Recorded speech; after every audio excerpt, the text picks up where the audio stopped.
3 News. Live from the AM 1310 WDPN studio, it's time for live and local sports talk. It's the Sam Bourquin Show. I'm ready. Give the show a call at 330-821-1310. Good call, meatball. Watch the Sam Bourquin Show on the AM 1310 Facebook page, the Q92 YouTube page, and on X. This is the Sam Bourquin Show on AM 1310 WDPN.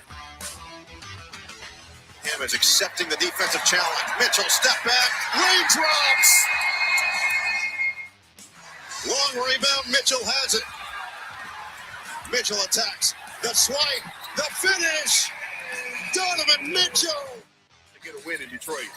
They're going to move to 6-0 here at home in the playoffs.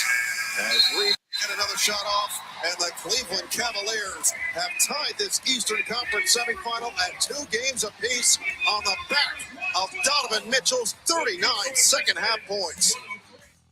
Did it at both ends of the floor. Smart three, tip-in try by Reeves. There's the buzzer, and the Thunder have won and swept and are headed to the Western Conference Finals. Broke his back, base hit right center field. Hoskins scores. Manzardo coming home. All the way to third goes David Front. And here we go. AM 1310 WDPN. Welcome into the Sam Bourquin Show. Are we all in a good mood today? We all in a good mood last night? About 10:45. Good mood going to sleep. Good mood getting up today. The Cavaliers. Boy, did they. Where has this been, Donovan Mitchell? Where has this been, Cleveland Cavaliers? What a game last night. That's how you do it. That's what you're supposed to do. That's what's expected of you. Big-time players make big-time plays, score a lot of points in big-time games. That's what you're supposed to do. That's what you're supposed to do. And look what happened. Series is tied at 2. We're going back to Detroit with a chance to steal one in Motown and come back home on Friday night, and put this thing away. That's how you play. I feel like Mike and Bad Boys. When Martin finally figures out how to drive the car. Now that's how you drive. That's how you play. We've been saying it for so long. The stars need to play 40-plus minutes. The stars, the mega stars, the multi-max players need to perform. And they did last night. And the Cavaliers pounded Detroit. Now, I know the last minute got a little ridiculous, and shame on the substitutes that couldn't get the ball over midcourt, and you had to call 2 timeouts and get the starters back in. But other than that, it was fantastic. And I know Donovan had a questionable first half. You say that. He had a questionable first half. That's a polite way to put it.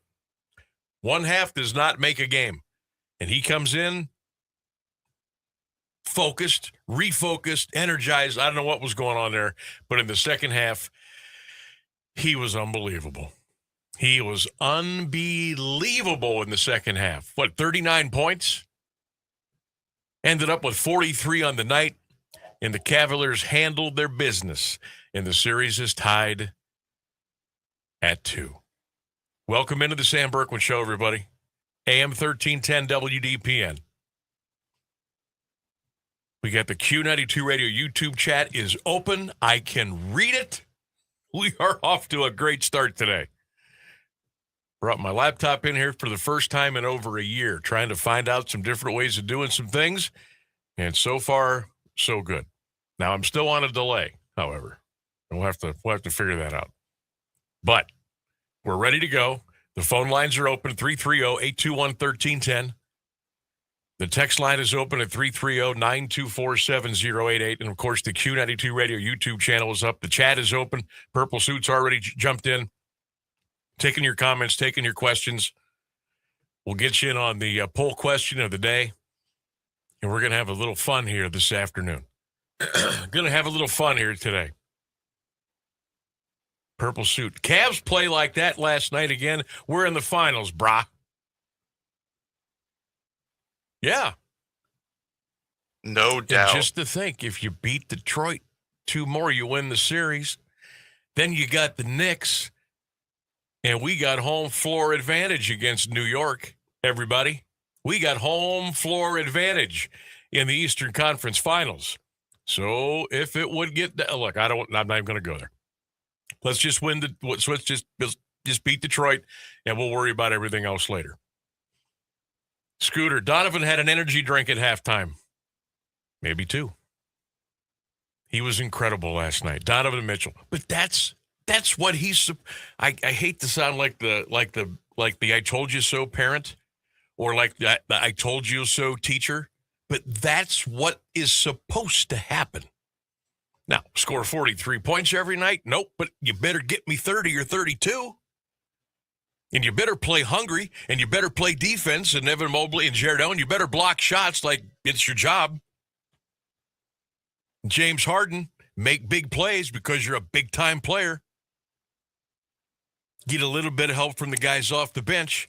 Excuse me. Get a little bit of help from the guys that, just if it's to give you a 2 or 3 minute rest, or if it's to give you a big shot, if it's to open space up on the floor, whatever it is.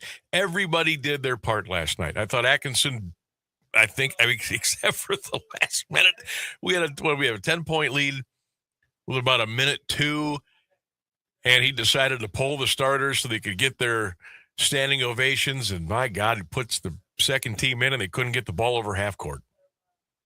But besides that little buzzkill to a super night in downtown Cleveland last night, that was awesome.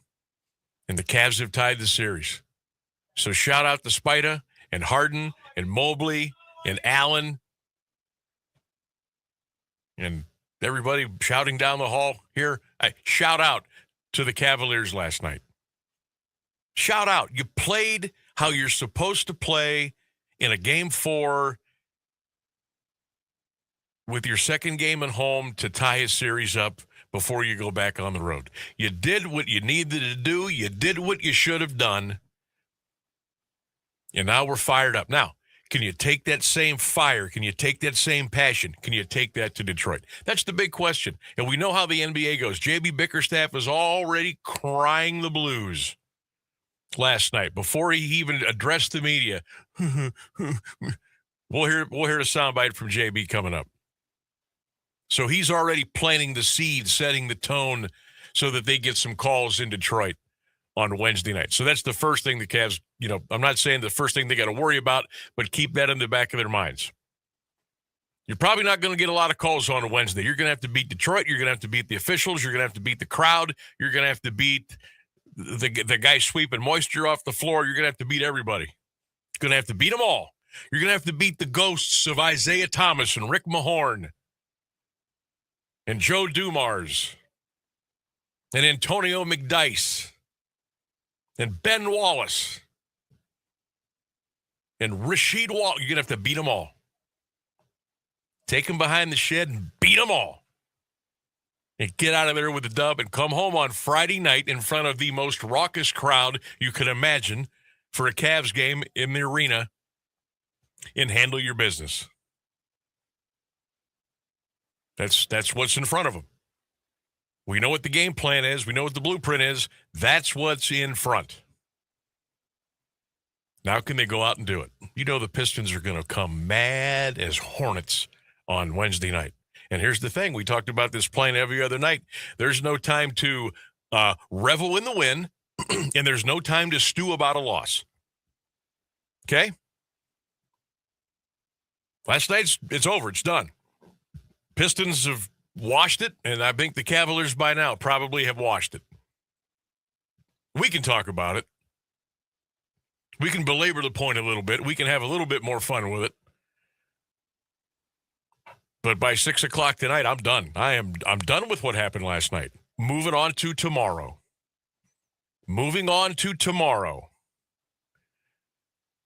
And see if the Cavaliers for the first time in the playoffs, can win a game on the road. We are perfect at home, and unfortunately, we are perfect on the road. All right? Haven't lost at home. We haven't won on the road. Let's just see if we can turn that baby around tomorrow night.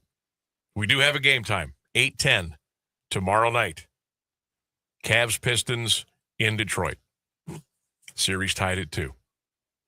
What did you think of the performance last night as a team? And then what did you think of Donovan last night? And does he have that in him again and again and again and again to get us to the Eastern Conference Finals? Does he have enough? Does Harden have enough? Does Allen have enough? Does Mobley have enough? Does Merrill have enough? Does Wade have enough to get us to the NBA Finals? It's amazing what one game will do. It's amazing what one game will do. I'm thinking NBA Finals now. A couple nights ago, I'm thinking season's over. That's how quickly things can change. Is it overreaction? Probably a little bit. But did we see the budding of some new flowers last night?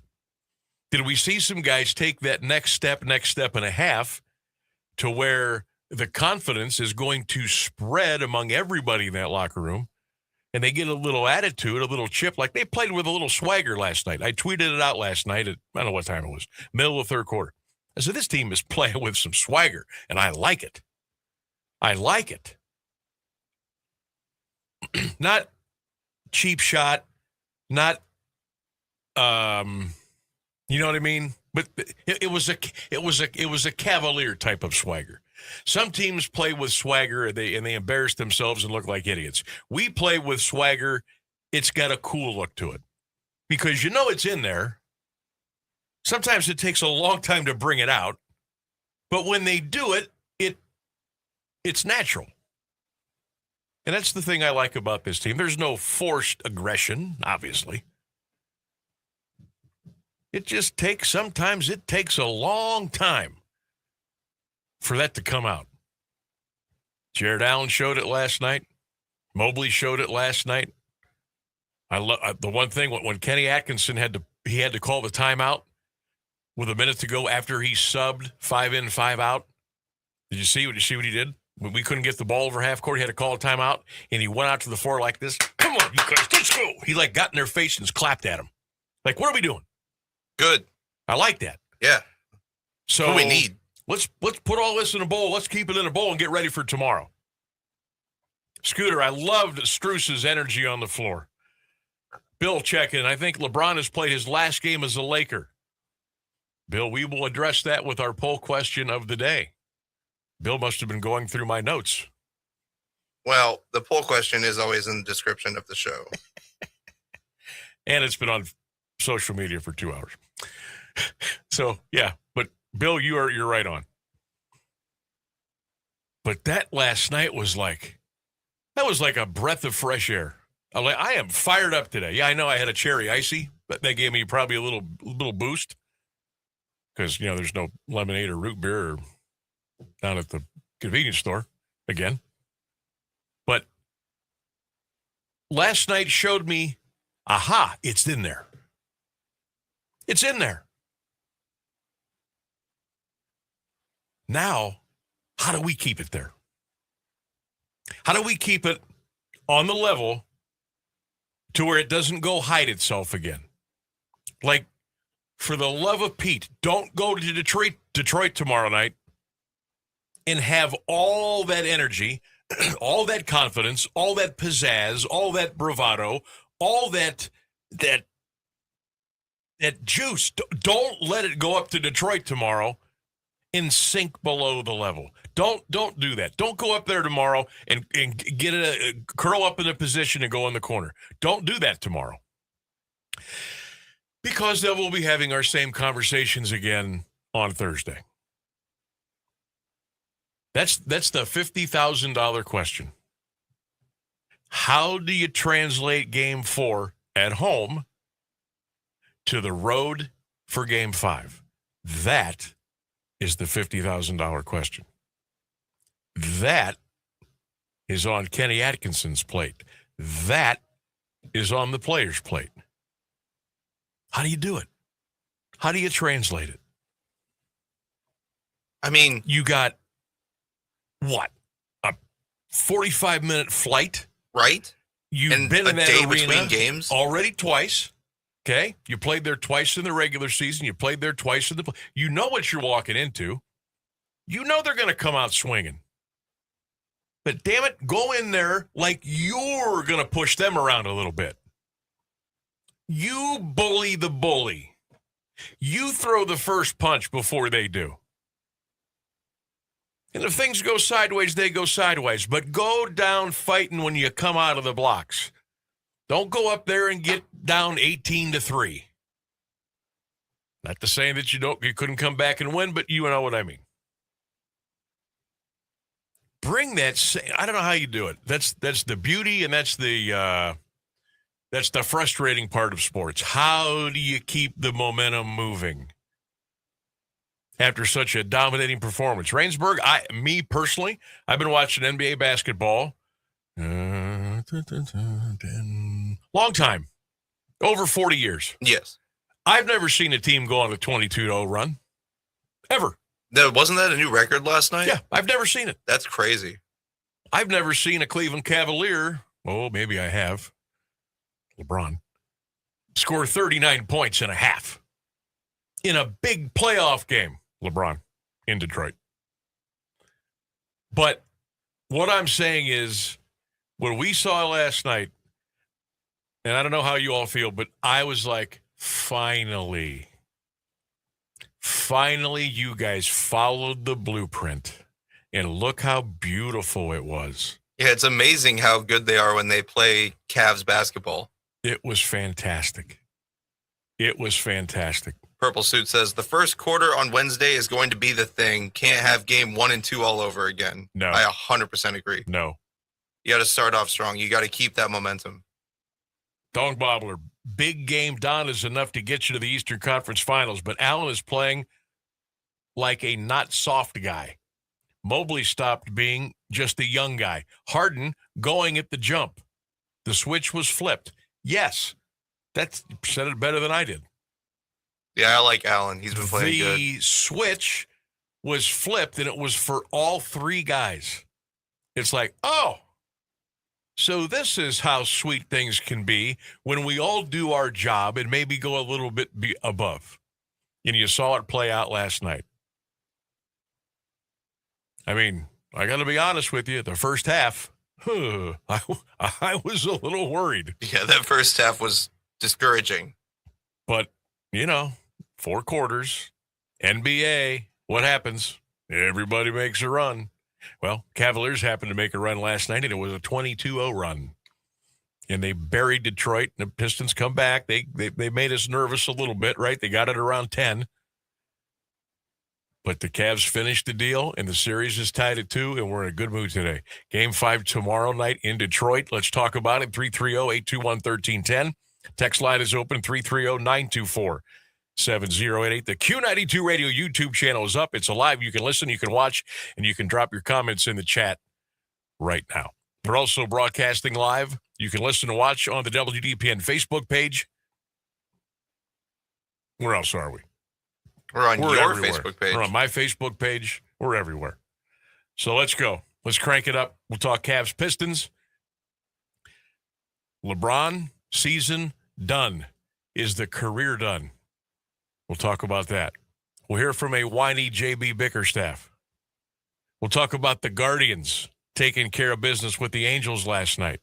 Josh Twitty, the new head basketball coach at the University of Mount Union, will join us today at 3:35. We got the best bet. We got on this day in sports history. Our poll question. We are loaded up on a Wednesday. Now it's a Tuesday here on 1310 WDPN. Stay with us.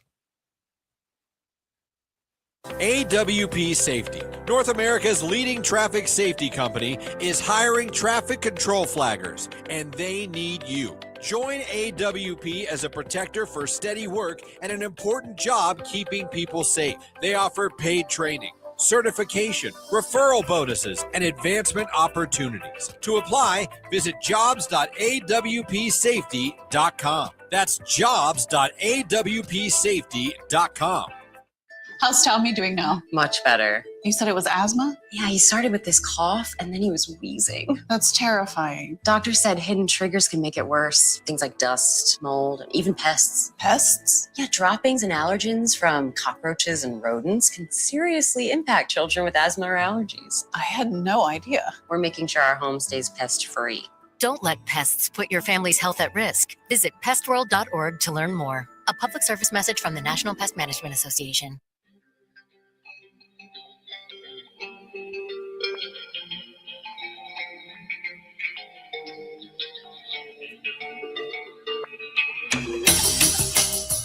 $1310 WDPN. Welcome back to the Sam Bourquin Show.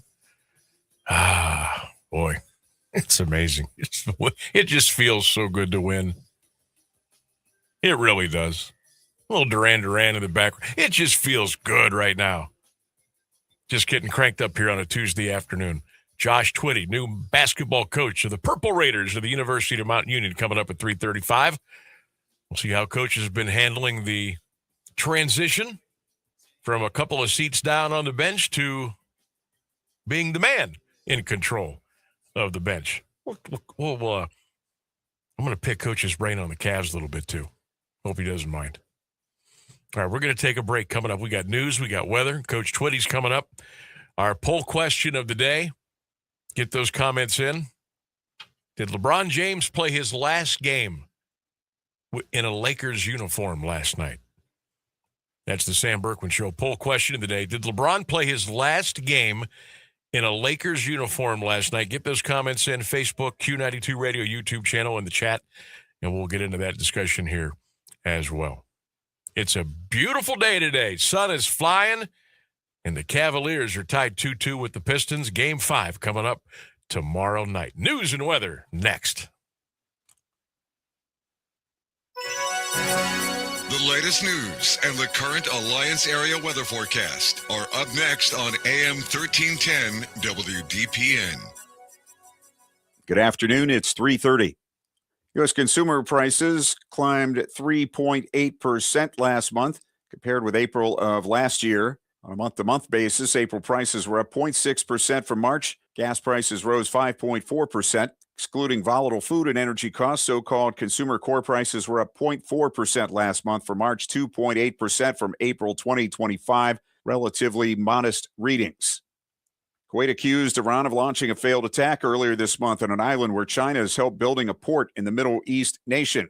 Kuwait said a team of 6 armed members of the paramilitary Revolutionary Guard tried to infiltrate Bubiyan Island to carry out hostile acts. Kuwait said it detained 4 of the men while 2 escaped. Iran did not immediately acknowledge the allegation. The State Department condemning a global pro-migration scheme by the United Nations.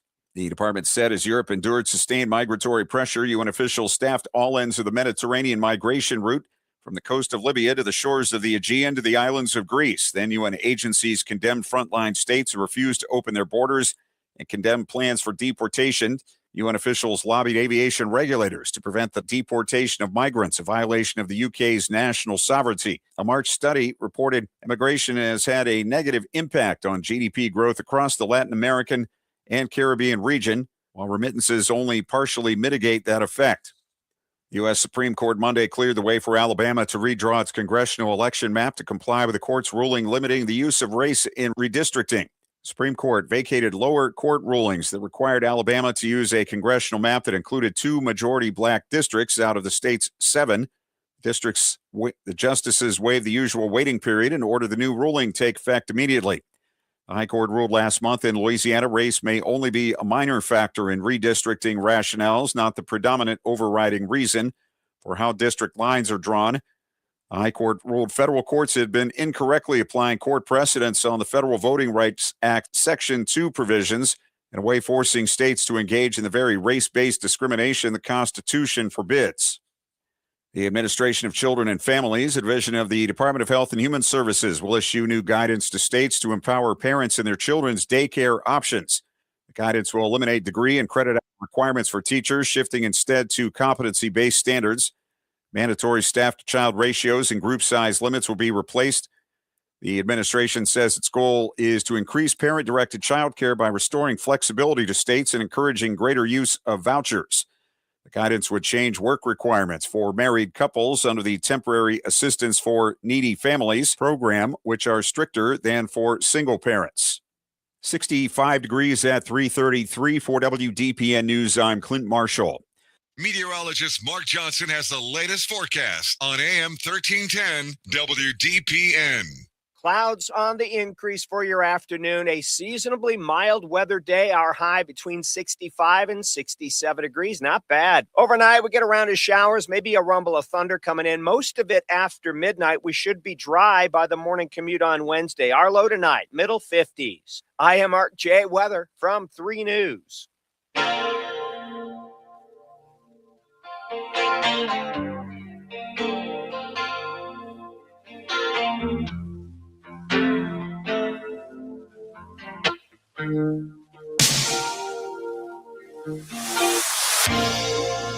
Oh, when we hear this, we're going to be talking some Mount Union, right? We know you're going to be talking a little Purple Raiders, whether it's going to be hoops or football or baseball or whatever we got going on. Welcome back to the show, everybody. 1310 WDPN. Sam Bourquin with you here. Ryan Rainsberg on the other side of the glass. Clint Marshall in the 1310 WDPN newsroom. We'll get back into the Cavs Pistons. We'll talk a little guards today. We got our poll question of the day. Got some other stuff up our sleeve up until 6 o'clock here later on tonight. But right now, let's talk a little Mount Union basketball with the new, I feel like I'm the guy in the boxing ring, the new head coach of the Purple Raiders, Josh Twitty, joining us here on the show, 1310 WDPN. Coach Twitty, thanks for coming on, my man. Congratulations and welcome to the show. How's it going today? Good. Thank you. I appreciate you having me on. You got it. Things are rolling, obviously, here with baseball and softball moving on as well. So it's an exciting time to be on campus. Well, you've been busy. Oh, by the way, the new head coach for the basketball team, I saw you Saturday. You were running the tent. You were checking people in, getting them parked, all kind of stuff. What a wild scene it's been over at Mount the last couple of weekends because of all the great success of our sports programs. But everybody pitches in, don't they? Everybody does a little something for the program. Yeah, I mean, it's a great problem to have when teams are winning and campus is rolling. Those are the exciting times. So you're willing to help even more when teams are winning and championships are being won. If you are watching us on YouTube or Facebook or X or wherever, you can see Coach is in front of a whiteboard and it's blank. How much longer is that going to be blank when we start to get ready for the basketball season and what's coming up for you? Yeah, it won't be blank very long, obviously. Coach Feline is kind of still around here throughout the days. So his office is still down the hall a little bit, and I'm still sharing one with Jeffrey, with Mansfield. So, it'll be filled up rather quickly here. So upon hearing that you were going to make the transition from top assistant all the way up to be the new guy, how did that make you feel when it was like 100% official? Did you get a couple of seconds to say, man, this is pretty awesome, I'm ready to go? Yeah, I mean, absolutely. So, selfishly, I felt great, but more importantly, I was just so excited for our current players, our current staff, and our former players, because we've had unbelievable teams here these last 15 years, some great players and great coaches, and for them to still get to be a part of it, for that to still be going, and that's what meant the world to me. It's just so those guys who played all those years ago can still come around and know who's here and know what's going on and kind of have that in. Josh Twitty is our guest. He is the new head coach of the University of Mount Union Purple Raider men's basketball team, taking over for Coach Feline, who's headed down to Cincinnati to be an assistant with the Bearcats under Coach Calhoun. So what was the first couple of things on the list, so to speak, that you have taken care of since you got the word that you're going to be running the show now? Yeah, first and foremost was just our current players and staff, reaching out to our guys. And I heard they were all pulling for me, which is awesome, and having a lot of these guys back to kind of keep things rolling, and then our coaches as well. I mean, as of right now, Mike will be the only one we lose. I think Uncle Joe we can convince to stick around and help us out. So if that's the case and we're rolling with the same staff and same players, those were the first two most important things, and we're still trying to finalize this recruiting class, which is big as well. So, well, that's good. Uncle Joe's going to come back because I need somebody over there to, curse into his breath for 2 hours. Not officially yet, but I think we'll get him. All right. Well, I'm glad you're working on that. So with the way things are, and I was listening to Coach Jeff Young. He spoke at the Luncheon Club yesterday, and he fielded a ton of questions about NIL and transfer portal and how things have changed for him over the last 10, 15, 20 years. You know, you are no stranger to this Mount Union basketball bench. You were with Coach Mike the whole time. What are some of the things that, in your mind, not only have changed a lot the last 10 or 15 years, but what's the secret sauce to get through those muddy waters when you have to? Yeah, I mean, this program's built on great players. So when you get great players, other teams are going to want your great players. And, you know, this is our first kind of year experiencing with guys that are going to take a different path after playing here and take some of that money and take some of those scholarships. But, you know, at the end of the day, it's probably a good problem to have. That means we're doing things right. We're getting great players. You know, in the past, we've kept some of those great players because of their experiences here.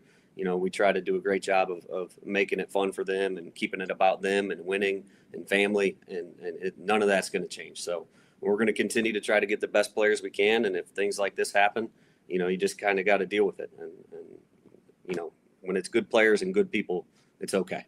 Yeah, no doubt. Josh Twitty is our guest, new head coach of the Purple Raiders of Mount Union. So we talked about the staff trying to keep everybody together. We know there's been a couple of exits as far as the players are concerned that hopped into the portal. I guess I won't ask you about individual players. Like a percentage of the team, what do you think that looks like as far as returners?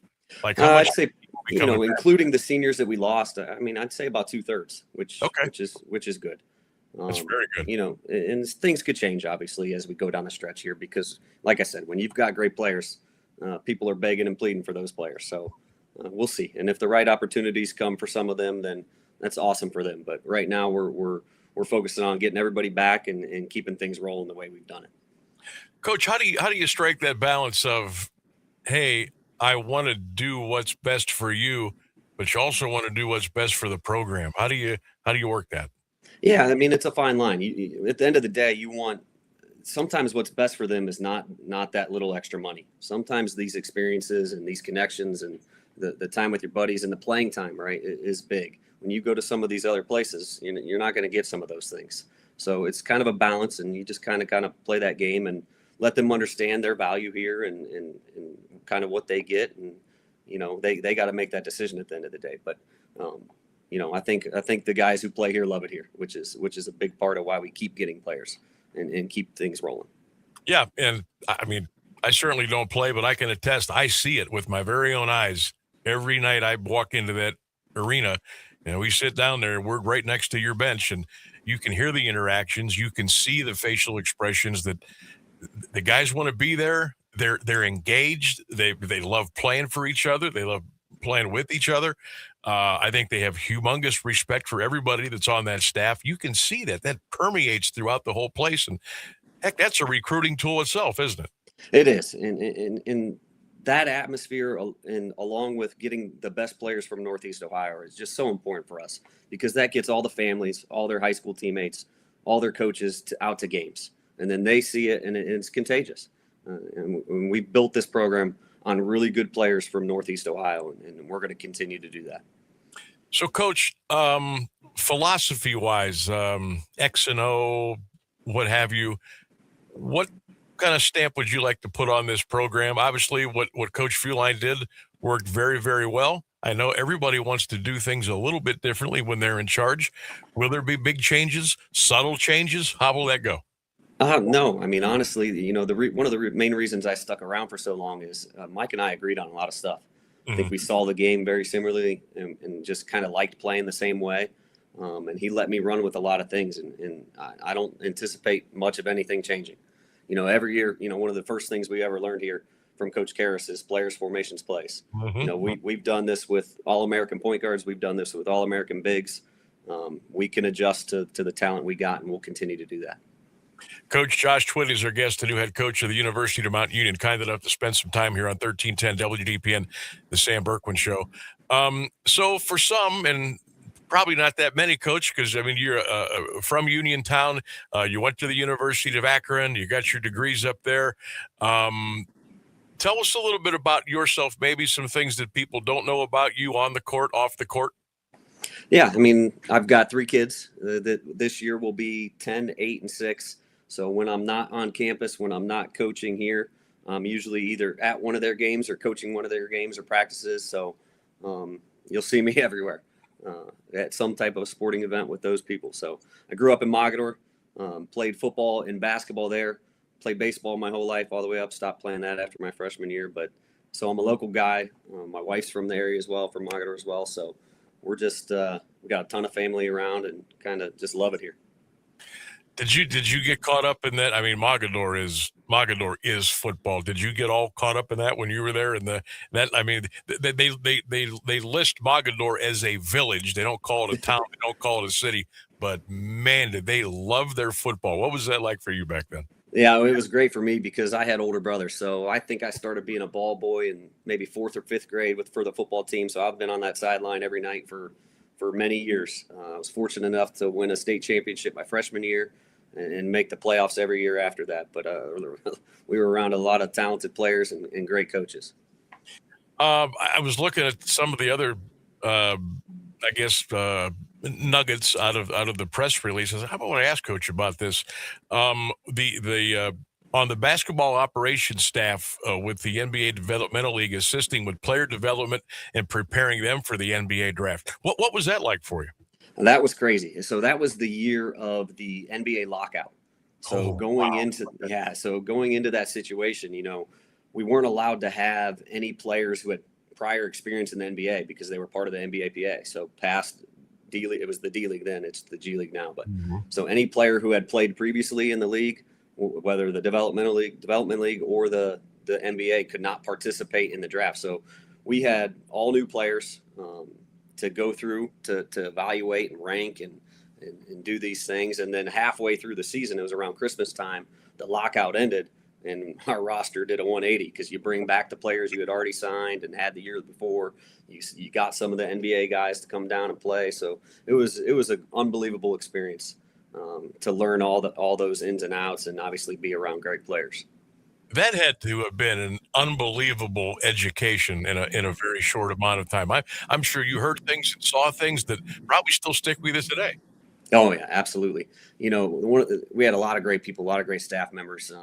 Our strength coach got hired midway through the year by the Lakers. He ended up being with them for a lot of years. A lot of our coaches, that coaching staff, are current college coaches and NBA coaches, and some of them players. Even Eric Bledsoe got sent down to us for a little bit when he was recovering from his injury. So we had a ton of guys that had a ton of experience, and it was fun to be around.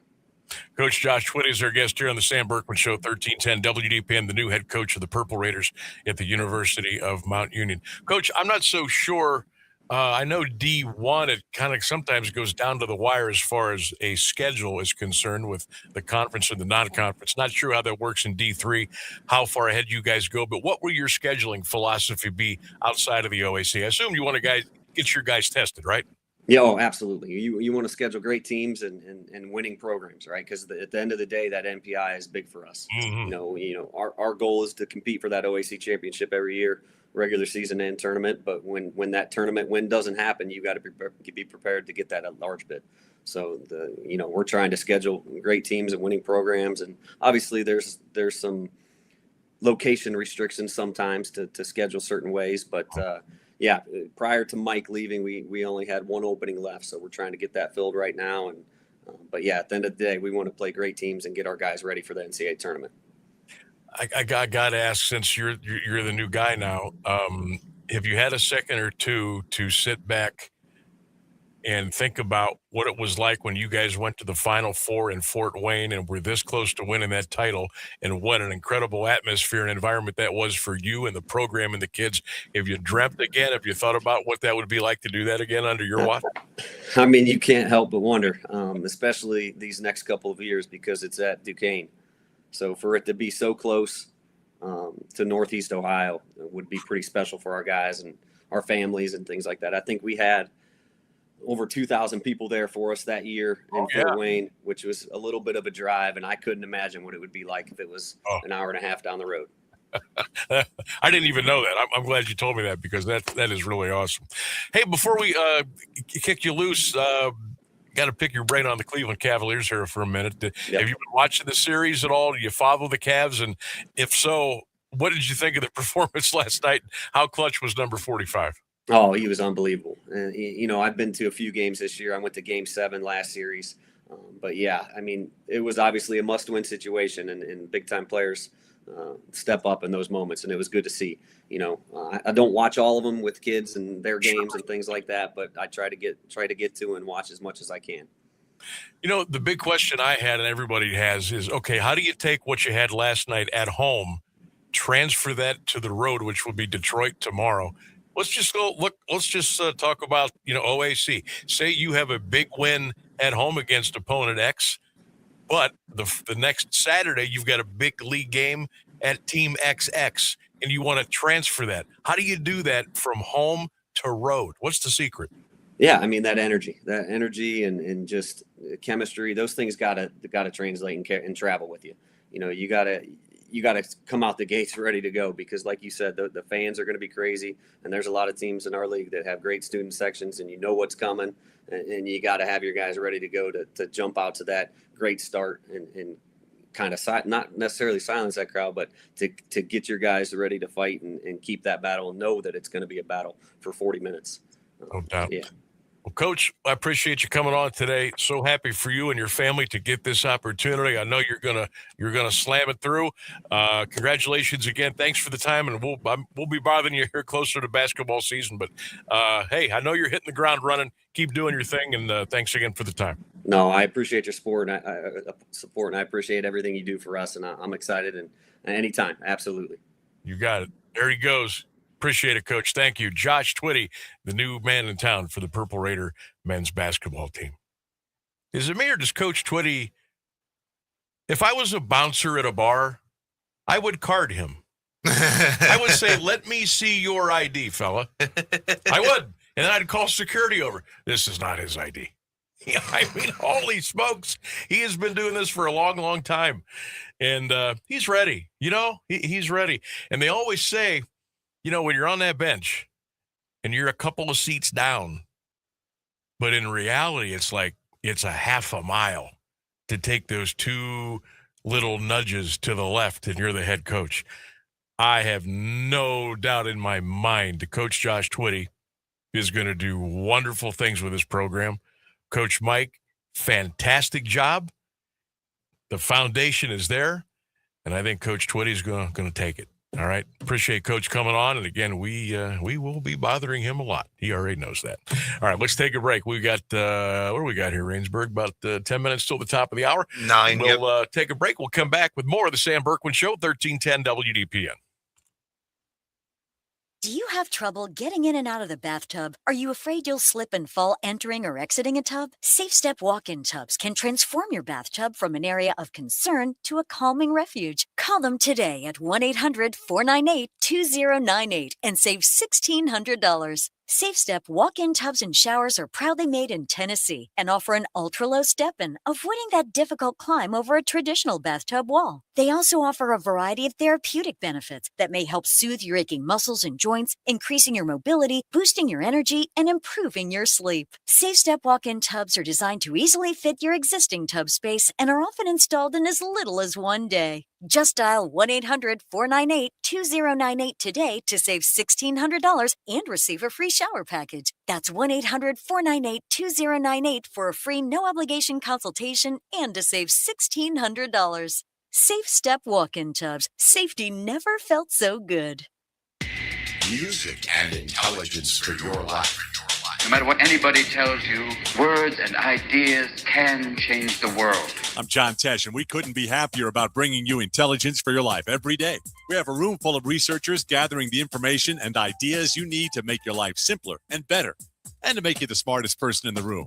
Join me for Music and Intelligence for Your Life, 10 to 3, Monday through Saturday, only on AM 1310 WDPN. You heard it on the John Tesh Radio Show. I think we can all agree. Over the last few years, things have gotten weird. Weird, confusing, and at times, pretty scary. And for our kids, these things can be overwhelmingly stressful. And can increase the risk for mental health problems as they grow. But there's so much hope. Scientific research and real-life experience tell us that the number one antidote to stress is authentic, trusted relationships. So that's why I That's why That's why we. That's why I am committed to building and maintaining a trusted space. For the students I influence every single day. Until schools across the country can proudly call ourselves a trusted space. This is a trusted space. This is a trusted space. This is a trusted space. This is a trusted space. This is a trusted space. Access free films and resources to build trusted spaces in your schools and communities at atrustedspace.org.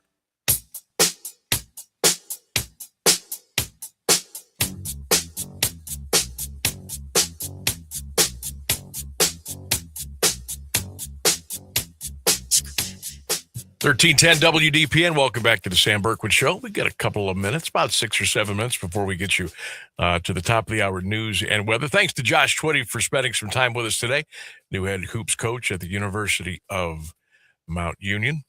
330-821-1310, text 330-924-7088. I want to give a quick shout out here. We had a couple of girls flag football teams in action last night up at Infocision Stadium.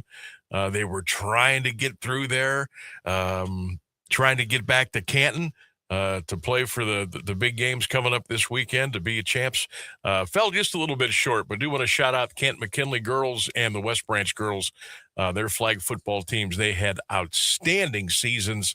They already have pretty good programs, and they're going to do nothing but get better year after year as the sport of girls flag football continues to grow in the state of Ohio. So shout out McKinley and West Branch on a great year, and we know they will be back here sooner than later.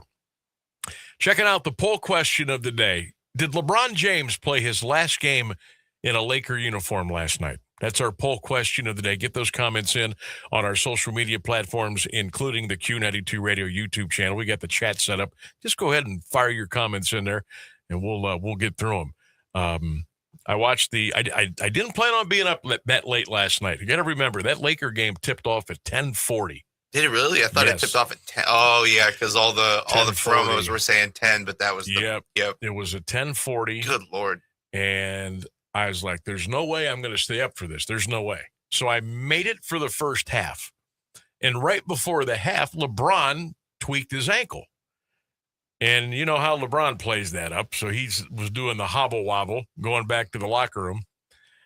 And I was like, well, do I shut the TV off here? It looks like OKC is playing well enough to win. They're probably not going to blast them, but they're probably going to win. And I flipped over. There really was no late baseball games last night. And I'm like, but I'm not tired. I'm not tired. It's 10:40. It was almost midnight, which, okay, that's not that late. But, you know, I didn't know if I wanted to invest another hour and 40 minutes and then get to bed at 2, get up at 6:50. I'm like, I don't know. And I made it.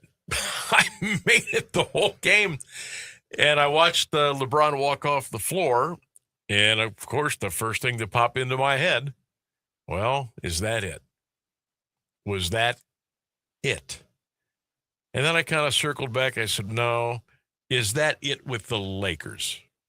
I personally don't think LeBron James is done playing ball. Nah. I personally think that he will be back with Cleveland, and I've been saying that for the last 2 and 3 years. And I know I'm not the only one. I'm not breaking any ground there. But was that the last game in a Laker uniform last night? That's what I thought when he walked off the floor. And then he gave a little his press conference wasn't like crazy long last night. And did I send you a cut? Yep. For LeBron? I thought I did. Yep. Let's play this from last night. You know, obviously LeBron James being asked, was that it? Or are you done?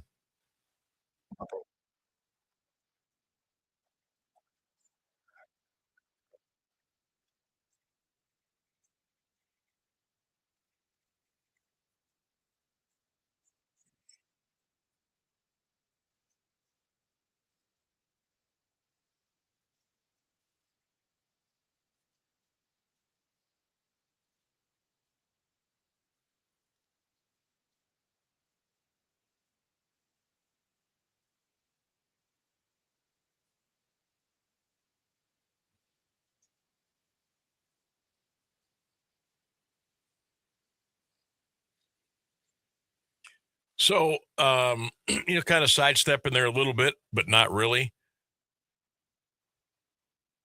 That's why I changed the question. Was that the last game in a Laker uniform for LeBron last night? What do you think?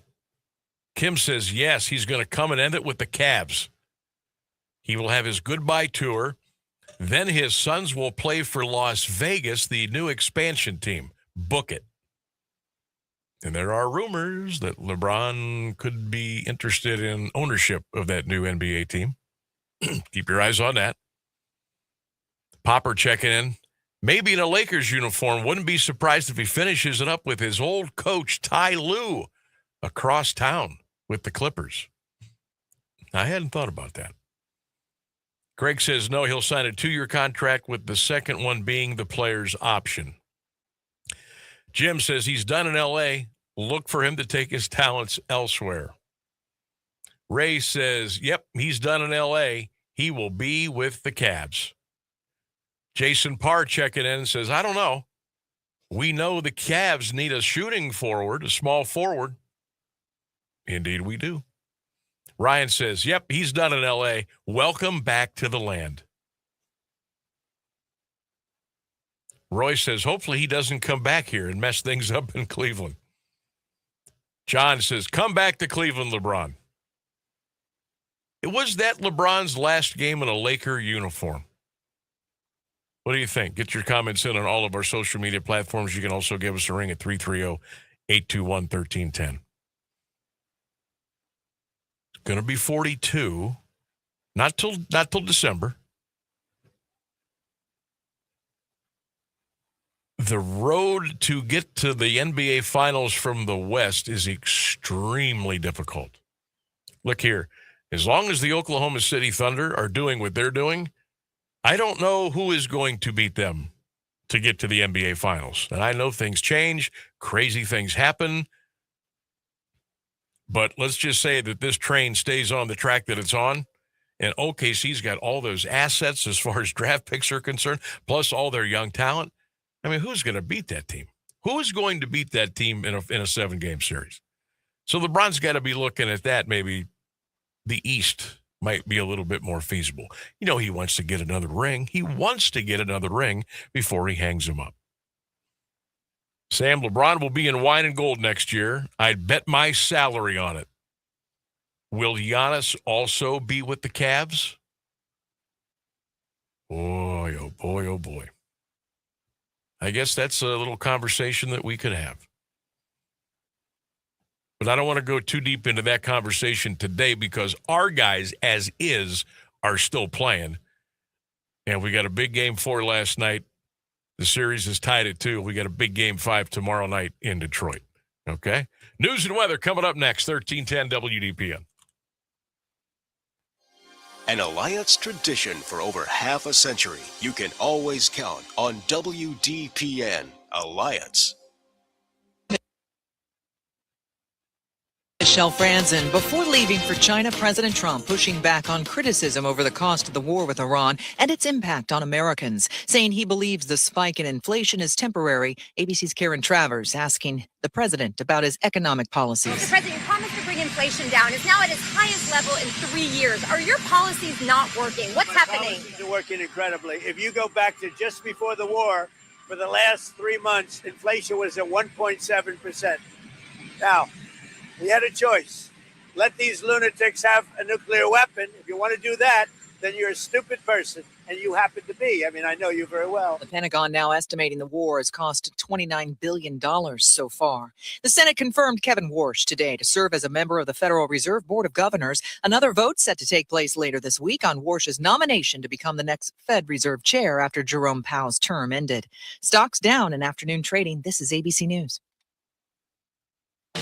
Workdays can be unpredictable, but your workwear shouldn't be.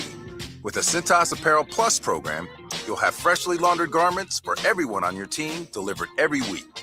Cintas has workwear for just about any job imaginable, with high-performance fabrics and an uncompromising fit that stretches and moves with you. Don't leave looking and feeling good to chance. Visit Cintas.com. Oh, I'm ready! And get ready for the workday.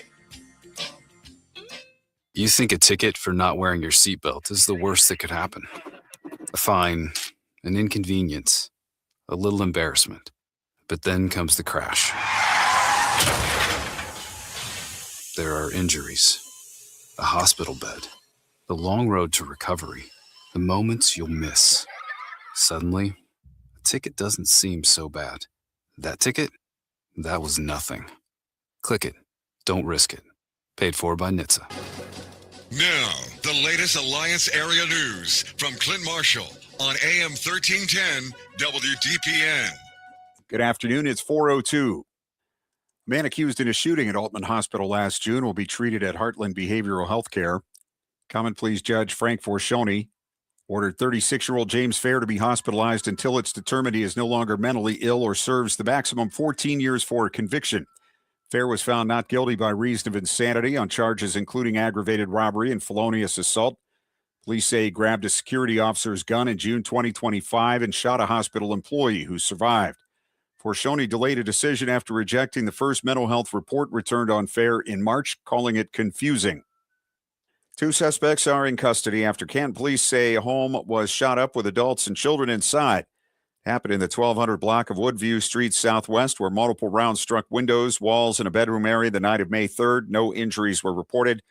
25-year-old Jamarian Fraser of Akron, 28-year-old Samantha Hambley of Canton were arrested Monday. Fraser faces charges including felonious assault. Hambley is charged with complicity. Police say the case stems from a family dispute over child care and an alleged threat. Hambley and Fraser are set for arraignment tomorrow in Canton Municipal Court. Elementary school in Canton placed under a modified lockdown Monday morning after a bomb threat was received. District officials say the threat was called into the administration office and referenced Bellstone Elementary. Police and school security searched the building and found no dangers. The lockdown was lifted. Classes resumed with no injuries or arrests reported. A Massillon man has been sentenced in connection with a deadly shooting in Canton. 20-year-old Kamani James pleaded guilty last week to a charge of carrying a concealed weapon. Common Pleas Judge Frank Forcioni handed down 3 years probation. Police say James tried to hide a handgun following the January shooting on Allen Page Drive Southeast. The shooting killed 20-year-old Tayshawn Smith of Massillon during a dispute following a child custody exchange. Grand jury declined to indict the man who fired the fatal shots. Canton revamping its public safety camera system under a new contract aimed at improving storage and cutting costs. Monday, council approved a 3-year, $270,000 agreement with the Amazing Cloud to handle data storage and technical support. According to the repository, police say the change doubles video retention from 15 to 30 days after a previous vendor failed to meet city needs. It was special recognition night at Monday's Louisville Board of Education meeting. WDPN's David Schurer reports. 20-year honors went to 6 staff members, 13 retirees, the staff at North Nimishillen Elementary, the speech and debate state qualifiers, the English 2 project team, bowling state qualifier, and 213 seniors all were approved for graduation at Louisville Stadium.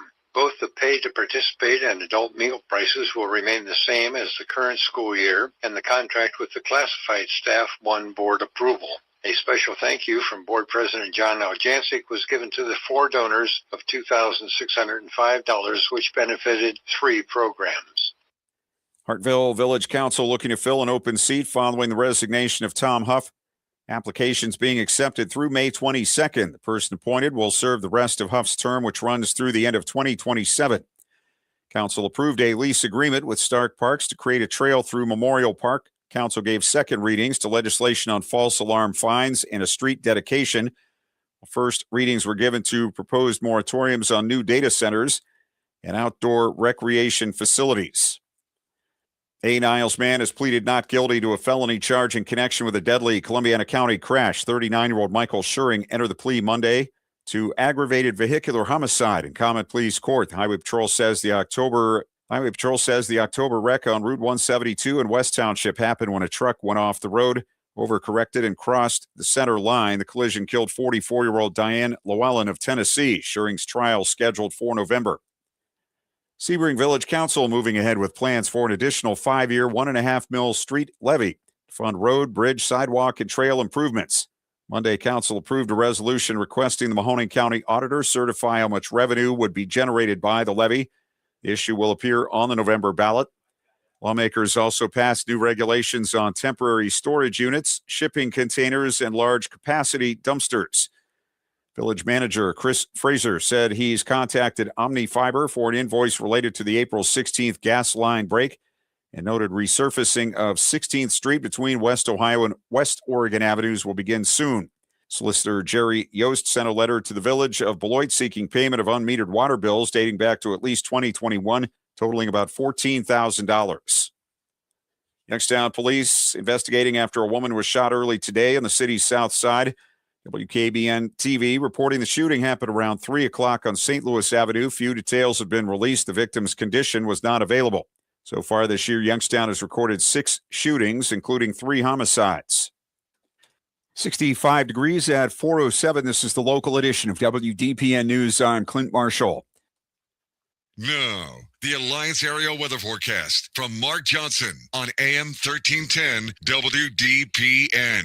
Afternoon highs today, feeling better. Yeah, mild. Middle 60s with clouds on the increase. Dry until the evening hours. Now, overnight, we'll see a few evening showers, better chance for rain, and maybe a rumble of thunder after midnight. Our low, 56.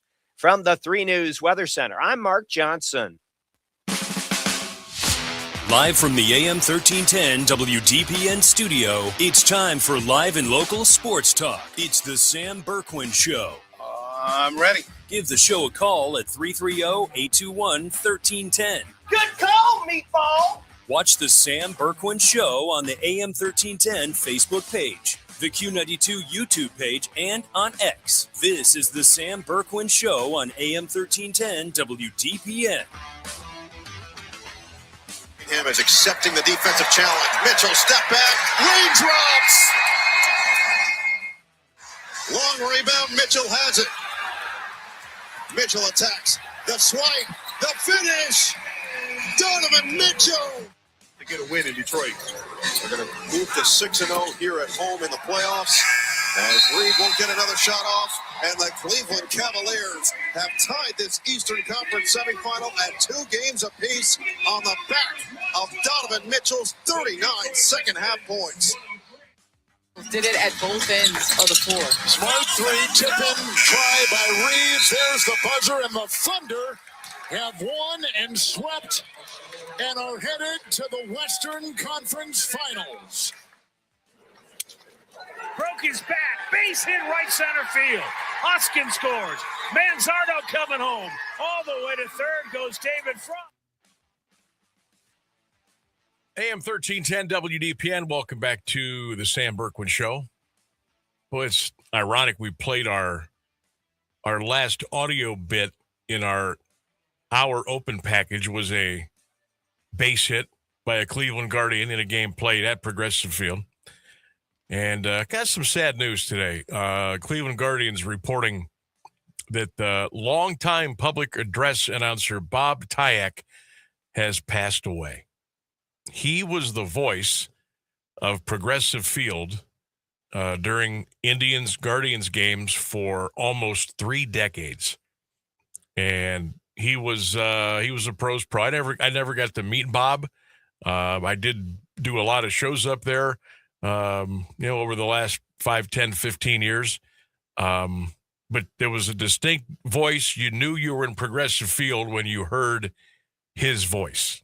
And the Guardians announcing a little bit ago that Bob, if you noticed, he had been gone for a while because you could tell, you could hear over the TV or the radio if you were at the stadium, you knew it was a different voice. And they obviously have had different people filling in until they were hoping Bob was going to come back. And Bob passed away today, so keep his family and everybody. That stinks. He was a good guy from everybody you talk to. So keep his family and friends and everybody with the Guardians in your prayers today. As longtime PA announcer at Progressive Field, Bob Tyack, has passed away. That's a shame. All right. Phone lines are open, 330-821-1310, 330-821-1310. Last hour, we talked a lot of Cavs. We'll continue to do that. We're in a transition here now, though, right? Game 4 is over. And about the time the clock hits 11 o'clock tonight, it will have been 24 hours. Time to move on. Get ready for Detroit. Game 5 is coming up tomorrow night. But I want to go back to what I said in the opening of the show. If you've heard this before, I apologize if you're just joining us for the first time. What we saw from Donovan Mitchell last night in Jared Allen, James Harden, and Evan Mobley, but more importantly for Donovan Mitchell, that's what's expected. That's the bar, okay? And that's what needs to happen every night you go on the floor. The play, the energy needs to be at that level. The confidence needs to be at that level. Do I expect Donovan Mitchell to go to Detroit and score 43 again? I don't expect it. But I'll tell you what I do expect. I expect 35. I expect 35, 37. I expect him to get to the free throw line. I expect Evan Mobley to swat some shots away. I expect Jared Allen to block some shots away and show a little something. I expect James Harden to knock down some clutch threes and floaters in the paint and ditch the ball onto the wing or onto the baseline for a three from a teammate. I expect it. You know why I expect it? Because that's what's supposed to happen. You know what I expect to see? I expect them all to be playing the 38 to 40 minutes they've been playing at home that they weren't playing in the first 2 away games as well. That too. That is very important. That too. Come on, Coach Kenny. This is no time for a break. Resting is for the offseason. Yep. Get those guys out there and let them play. And let them stay in that rhythm and let them have fun and let them bring the fire. Look, they're going to have to create their own fire in Detroit. All right, they're going to have to create their own energy because all the energy in the building is going to be toward the team wearing red, white, and blue. All right, not wine and gold or whatever we're wearing. Are we ever going to wear wine and gold again, by the way? I'm just asking for a friend. Yeah, Are we ever going to wear our team colors again on the basketball floor? Because I like those home uniforms. I get why they're popular, but yeah, we have a great color scheme, and it's really not being used there. Like, and I kind of get it. I see what they're doing. Those are the 2000s. That's the, when LeBron came in, that's the uniforms we were wearing. Okay, and we've gone through a lot of different changes in uniforms over the years, and we won in those. Which, by the way, those black uniforms that we wear, the one that we won the NBA championship in, I think are gross. I think those are hideous uniforms. That's just my opinion. I know that's a very unpopular take because we won a world championship with it. I can't stand those uniforms. Wine and gold. Those are our colors. Wear them. Try it. Try it once. But I know I see what they're doing. I get it. I appreciate it. Let's work a little wine and gold into the rotation. Just make sure that we all know those uniforms are still in the locker room. Okay? I'm just a little PSA from me to the Cavs. Anyway, now where was I? I think you were talking about how your favorite color is red. Yeah, well, mine too. So we need to figure out a way to channel the juice from Rocket Arena up to Little Caesars Arena. And here's the other thing that I always wondered was a possibility. I guess it could be. I didn't really play. Like I played 4 years of baseball in high school, played a year in college, played a freshman year in basketball. I never had to deal with, going into a hornet's nest of a football stadium or a baseball stadium or an arena. We played, we played in some tough places in high school, but come on. And I often wondered when you go into somebody else's arena, especially in the NBA, because In the playoffs, the NBA, the home court it's the real deal. And you hear people talk about the crowd and the noise and the excitement and the cheering and the music and the sound effects and the fire and the smoke and all this stuff that goes on in the NBA nowadays. And I often thought, why not somehow subconsciously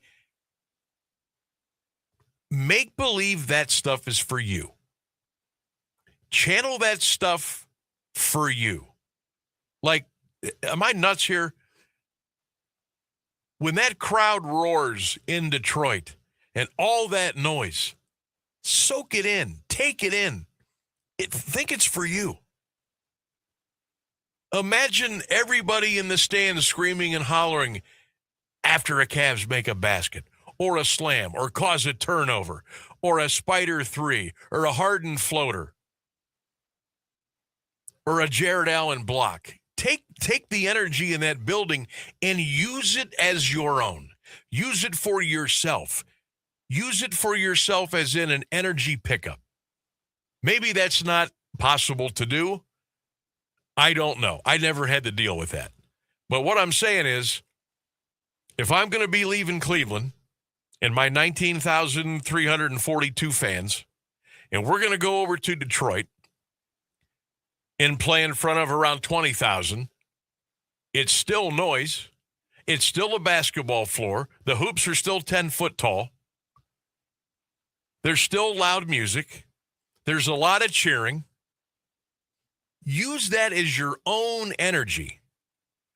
And maybe, I don't know, maybe in some way that can make a little bit of difference.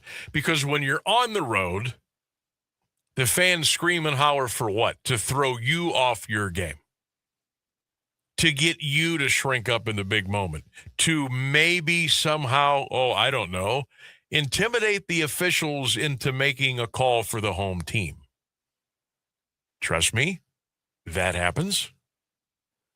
So maybe you can just package up Rocket Arena and take it up to Detroit. Use that to your advantage. Because we know the differences in NBA playoffs between the home and the road are night and day. Night and day. There isn't the same energy, unfortunately. You aren't going to get the calls that you got at home. It's the NBA. It's been like that for a long, long time. And I don't know, maybe there's a way. Maybe there's a way. Or maybe there's not. I'm looking for an edge. I'm looking for something the Cavaliers can hang their hat on when they come out of the locker room tomorrow night for the first time for warm-ups or to go out and stretch. And they come back off the floor, then they go out and warm up. Then they go off the floor, then they come out for the final time. And then there's the player introductions. And now you got to sit through the 2-minute video montage in Detroit with all the Pistons hoopla. And then they get their starters announced. And the crowd's in a frenzy and all that stuff is going. Don't look at it as it's going against you, even though it is. But look the other way. Say, fellas, come on, man. Feel the energy in this building. Let's thrive off of it. Let's go. And then do this. As loud and wild, as crazy as it is, let's shut them up. Let's take that energy for us, come out swinging, and shut them up. Shut that PA announcer up. Shut that music guy up. Shut the fans up. Shut them up. Make it so you can hear a pin drop up there. Then you look around and say, all right, let's go. Let's go. I've talked to a lot of athletes over the years, and I've always posed the question, is it sweeter to win at home in front of your raucous crowd with your ears bleeding from noise? Or is it better to go on the road and hear the sounds of silence from your opponent's fans? You know what they all said? Better to go on the road and shut everybody up. Oh, yeah. For sure. That's what they like. So the opportunity now is at hand. They can go to Detroit and make it very quiet inside Little Caesars Arena tomorrow night around 10:30. Will they take that opportunity? Will they run with the momentum that they created again last night? Will they be able to pull it off? 330-821-1310 is our number. You can text 330-924-7088. Cavs Pistons tomorrow night, Game 5. Our poll question of the day. The Lakers got swept by Oklahoma City last night. Thunder moving on to the Western Conference Finals. Was that the last game for LeBron James in a Lakers uniform? That's our poll question of the day. Was that it for LeBron in a Lakers uniform? Get your comments in. We'll read them when we get back. 23 minutes past the hour. You're listening to the Sam Bourquin Show on 1310 WDPN. What does it mean to live here, serve here in the Ohio Army National Guard? It means I can attend college full-time and not have to take out student loans to pay for my tuition. It means I can work my civilian job during the week and support my state and nation in times of need. You too can live here, serve here as a member of the Ohio Army National Guard. Learn more about part-time service with full-time benefits at nationalguard.com/OH. Sponsored by the Ohio Army National Guard in coordination with the Ohio Association of Broadcasters and this station. We are the keepers of the wild, America's original and most invested conservationists. For more than 80 years, we've been committed to conserving wildlife and the natural landscapes that define our nation. From rugged alpine ridgelines to peaceful tall grass prairies, we've supported the conservation of more than 36 million acres of American wildlands. Our funding has led to cleaner water, fresher air, and improved wildlife habitat. From abundant fish and waterfowl populations to robust deer and elk herds, nothing is more important than maintaining wild spaces for adventurers to explore and wildlife to thrive. We are America's hunters and target shooters, stewards of the American outdoors. America's hunters and target shooters, along with firearm, ammunition, and archery manufacturers, have invested more than $46 billion to help state fish and wildlife agencies manage and protect wildlife and wildlands across America. For more information, visit outdoorstewards.org. Here's the deal. We gotta set ourselves up. See, retirement is the long game. We gotta make moves and make them early. Set up goals. Don't worry about a setback. Just save up and stack up to reach them. Let's put ourselves in the right position. Pre-game to greater things. Start building your retirement plan at thisispretirement.org. Brought to you by AARP and the Ad Council. I'm Ohio Sheriff Christopher J. Hilton. Criminal networks are stealing billions of dollars through social media, phone calls, and text, posing as people you trust. They pressure and demand money or personal information. Don't fall for it. If something feels wrong, slow down and verify. Hang up. Don't click and never send money. If targeted, contact law enforcement. Protect yourself and protect your family. Learn more at sheriffs.org/stopscams. A public service message from the National Sheriff's Association.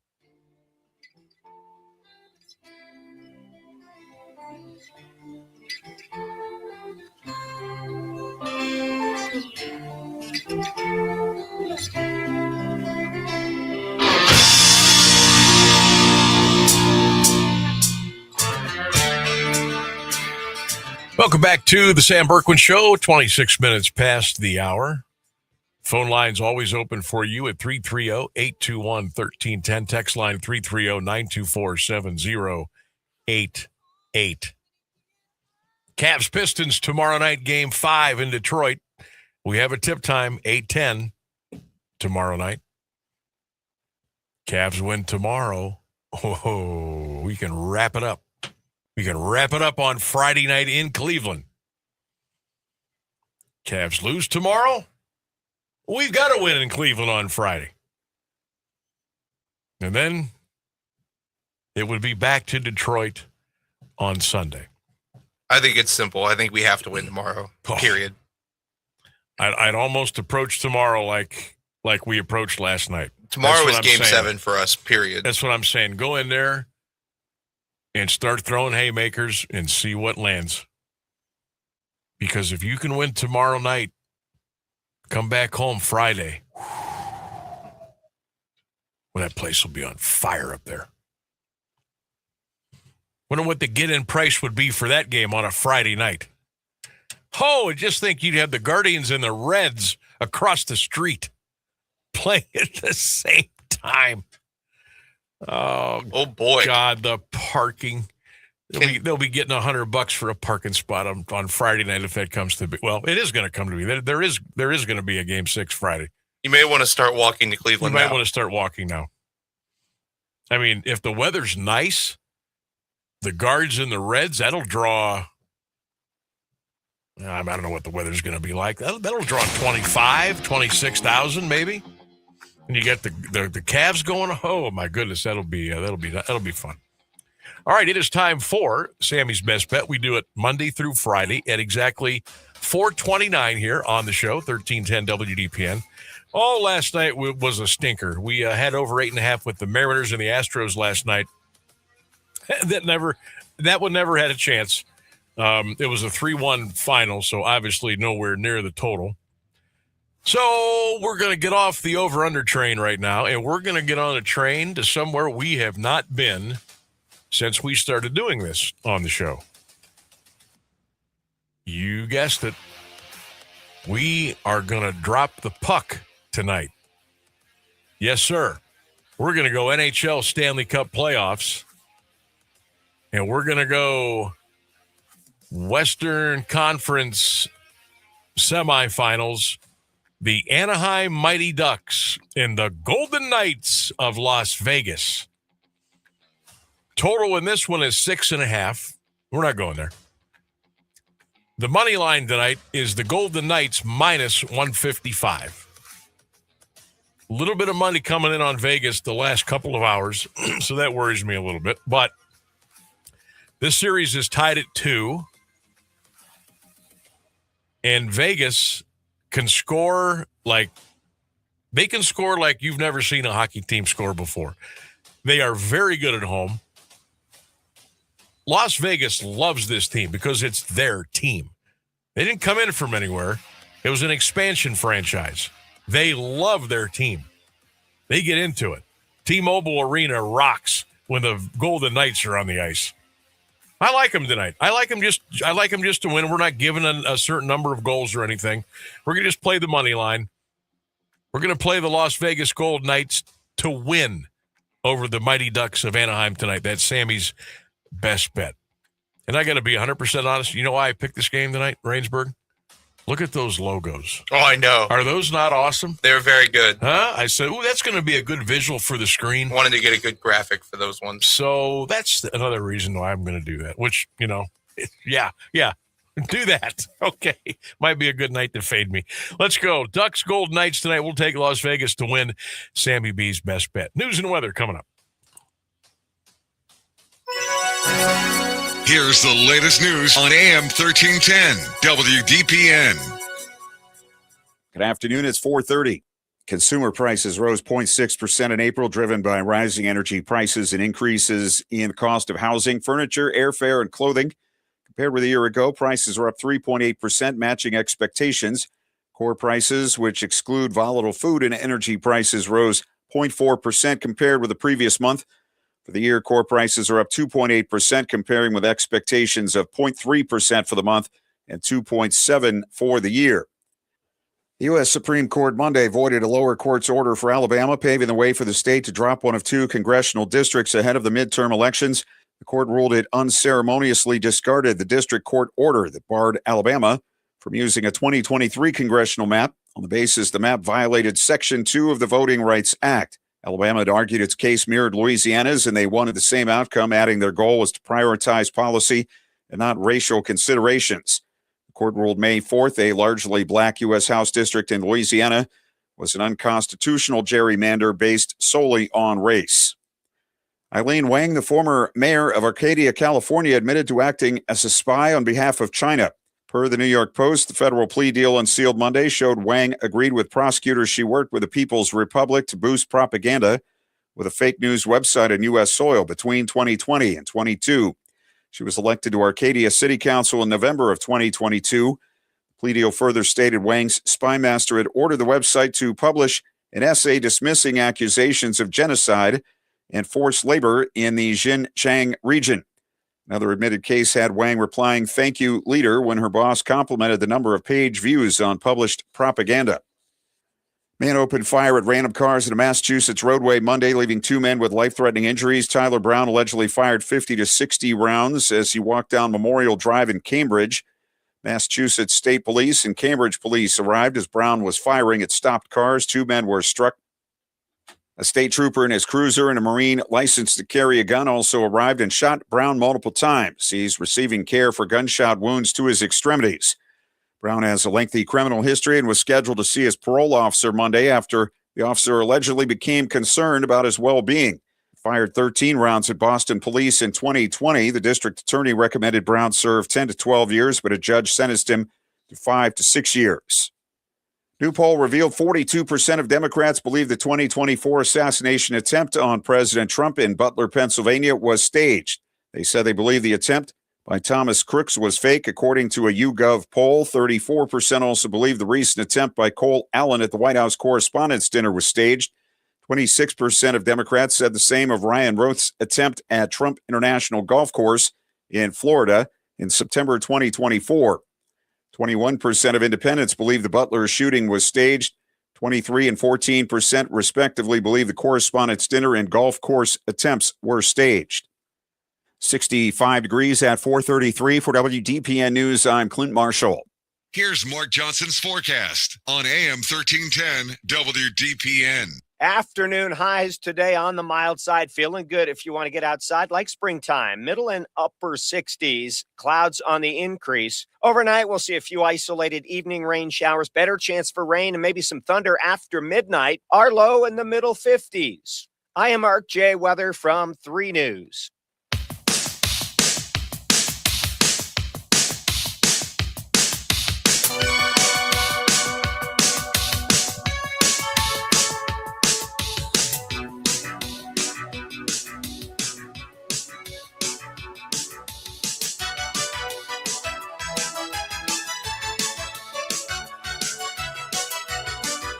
$13.10 WDPN. You know, the Aha is the band here. That's what I found myself saying last night in the third quarter. Aha! Aha! That's it. That's the sauce. That's how we do it. Cavs over the Pistons. They tied the series at 2 games apiece. You're starting to reach with those, Sam. You think? A little bit. A little bit. All right. Hey. You actually, I mean, I appreciate it. You're putting more thought into it than I ever did, which is cool. See there, that's we got this going on here. See, we got the telepathy thing. Yeah, I stopped putting thought into it, so you just took over. Yeah, I figure I'll come up with something that is semi sort of in the 330-821-1310 is our telephone number. I just saw a story on Facebook. A Florida woman detained, listen to this, my God. You got to picture this. A Florida woman detained after attempting to ride a shopping cart down I-95 at 3 a.m. with a sail fashioned from a shower curtain. Okay. You heard it right. 3 in the morning. Her name is Jessica Marino. She was in a shopping cart riding down I-95 in Florida at 3 in the morning with a shower curtain. Like, so she could, sail down I-95 in the cart. Look out, Florida man. Florida woman is here. Folks, she's sailing in like Johnny Depp. You just can't. You just can't. You just can't. All right. I mean, if she wasn't in the lane, who's she hurting? I mean, she's just I'm sailing. sure she was sober. Yeah. I'm sure she wasn't under that the sounds influence like sober of behavior. anything at 3 in the morning in a shopping cart. Can you imagine going down I-77 in a shopping cart at 3 in the morning? Who hasn't been bored at 3 in the morning? I mean, come on. If it's that bad. Look, see, this is what happens when you don't have Walmart open 24/7 anymore. People don't have anywhere to go at 3 a.m. and they're riding shopping carts drunk down the highway. You could just go in there and do it. It's Walmart's You ever see fault. the movie The Roof Man? Yeah. I mean, there you go. Yep. Just you go in there after everybody's going home and you mess around and go up and down the aisles and make a mess and screw around and then When it's time for everybody to clock in the morning, you go back up in your little hiding space. I-95, which the average mile per hour driver on I-95 is like 95. Yeah, that's like the highway's what, like 8 lanes or something? It's ridiculous. And there's no speed limit in Florida. So she's out there with a shopping cart at 3 a.m. I can't. All right. Cavaliers win last night. Now, I will preface this before I go any further. And I'm not saying that it was a homer job because it's the NBA. It's what happens when you go on the road or you're at home. Cavaliers shot 34 free throws last night. Detroit Pistons shot 12. Little bit of a discrepancy right there. And I'm sure the Cavaliers are going to have to go up against that tomorrow night in Detroit. Unless Scott Foster's on the game, that would be a little edge in our pocket. So, J.B. Bickerstaff last night, he is stepping up to the podium for his postgame. And he pulls out the chair, gets ready to sit down. And the first thing out of his mouth last night, well, this is kind of what it sounded like last night after the game. He was whining like a little baby. The fouls. The discrepancy. We didn't go to the line. Obviously, to help that shouldn't happen. What's going on? Why did everything change when we went from Detroit to Cleveland? How should a player from one team shoot more free throws combined than our entire team? He was just whining and whining, finally got settled in, and, well, he continued to whine. Here's this little bit of his presser last night with the media. Obviously, to help ourselves, and I'll start there. But, ever since we came to Cleveland, the whistle has changed. There's no way that one guy on their team shoots more free throws than our team. We're not a settle team. We're not a jump shooting team. We drive the ball, attack the paint. So what was done out there tonight, it's frustrating. But, we can't allow that to be the reason why, because we didn't play well enough and play to the best of our capabilities. But again, you look at the foul count, you look at the disparity, and that's hard to overcome. And you wonder, the reason why. It's interesting, since Kenny made his comments publicly about, us, the whistle's changed in this series. What are you doing there, JB? What are you doing there? You crying? You're whining? You're planting the proverbial next seed for the officials in Detroit who will be on the Cavs-Pistons game? Is that what you're doing? Well, Kenny did it. Well, LeBron did it. So now he's going to do it. I don't know who's on the game yet. It has not been announced as far as I know. I don't know who is on the officiating crew tomorrow night. But if it's Scott Foster, that might help us out. Scott Foster is infamous for helping road teams in an NBA series. Scott Foster is the guy that likes to go into the other arena and get those fans angry at him. It's in his history. Awesome. So we'll see what happens. Now I'm excited. If he's not on the game tomorrow night, then it's really going to be difficult for us. If he is, that makes me feel just a little bit better. I think Scott Foster is also known as the extender. If a team's about to get swept or the series is about to go 3-1, he kind of, finds a way to keep the other side close. That's where he got the nickname. They call him the extender, to extend the series. That's one of his nicknames.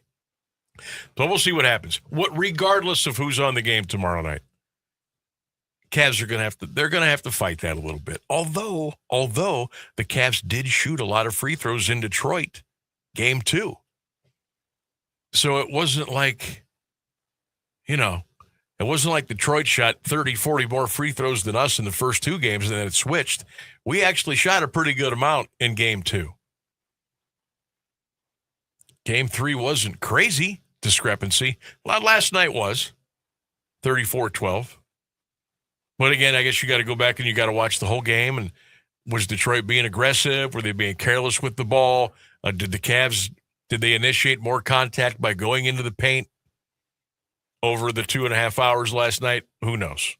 But yeah, look, if you wouldn't have seen the game last night, you didn't listen to it, you didn't watch any reports, you didn't see anything, but you opened up the stat line and you went right down to where it said free throws, and it said Detroit 12, Cleveland 34.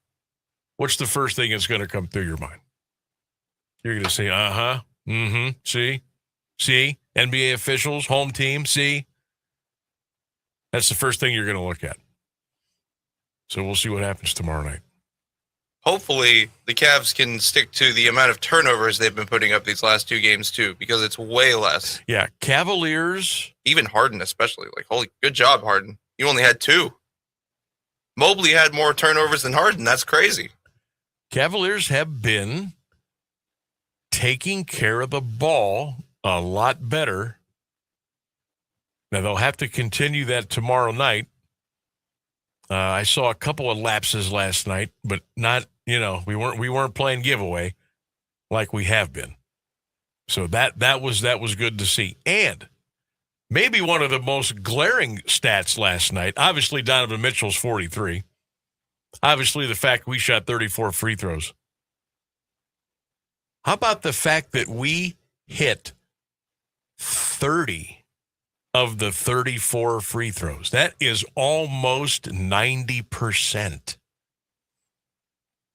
Hey, if you can hit 30 out of 34 free throws, look, it's one thing to get the opportunity to go to the line. You've got to make them. And the Cavaliers made them last night. Cavs were 34 of 78 from the floor. From a three-point range, okay, 14 for 41. Pistons, 42 of 83 from the floor. They only shot 23 three-pointers last night. And they were 10 of 23. Pistons out-rebounded the Cavs by 2. Cavs had one more offensive rebound. The assists were 23 apiece. Cavs had 11 steals. Detroit had 10. Detroit had 20 turnovers. The Cavaliers had 15. That's about as many as I can take. No more than 15. 15's too many. I didn't realize they turned it over that much last night. That's too many.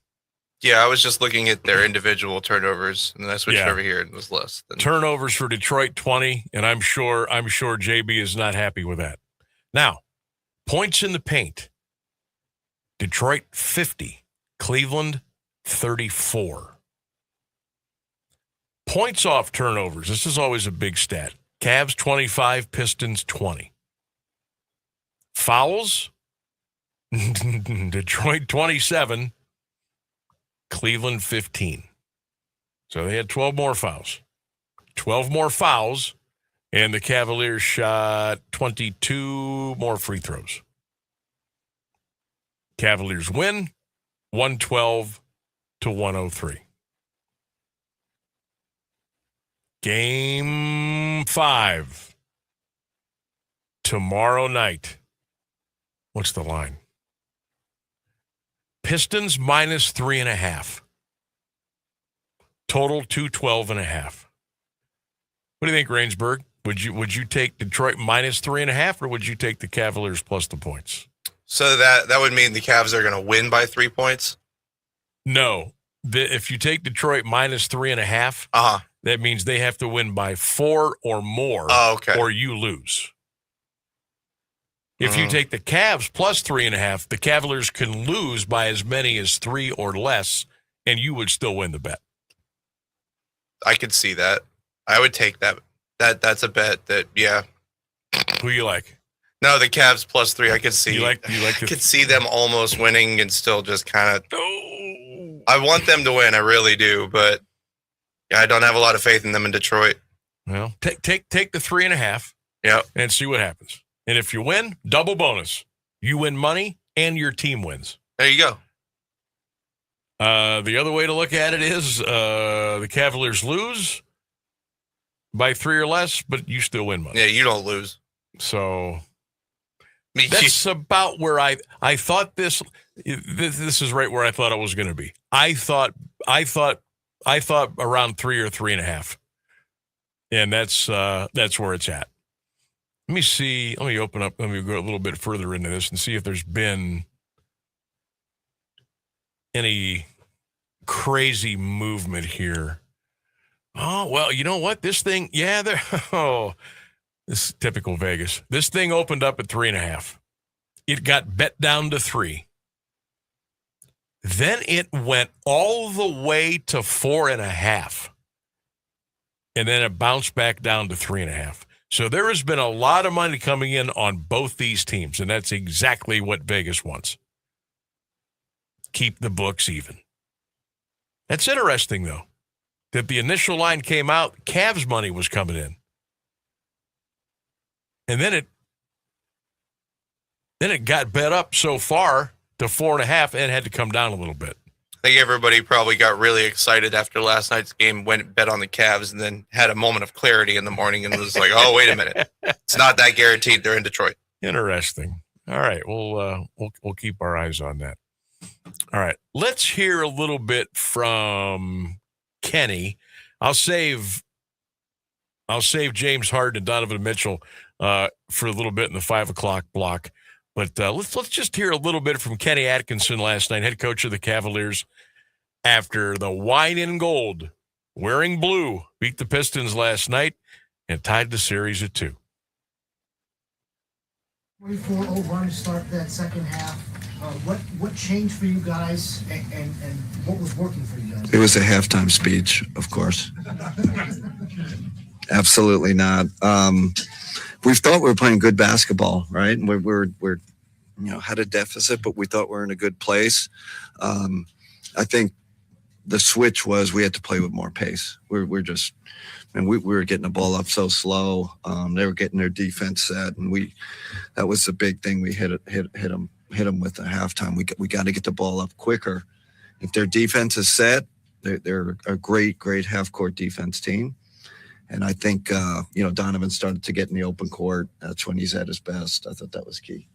He had 4 points at the end of the first half and finished with 39 in the second half for a total of 43. What changed for him in the game? Again, I think it was getting into the open court. When we're in the half court with them, they're physical, they're grabbing, they're holding, they don't let you move. Incredible performance, really. That was what a shift, right? Really struggled in the first half, and then big time second half performance by Don. Dan. Kenny, in the first 3 games of this series, the starting lineup hadn't necessarily played well together, been outscored by, I think, 11 points, but it was your best lineup tonight. What was different about that group in this game?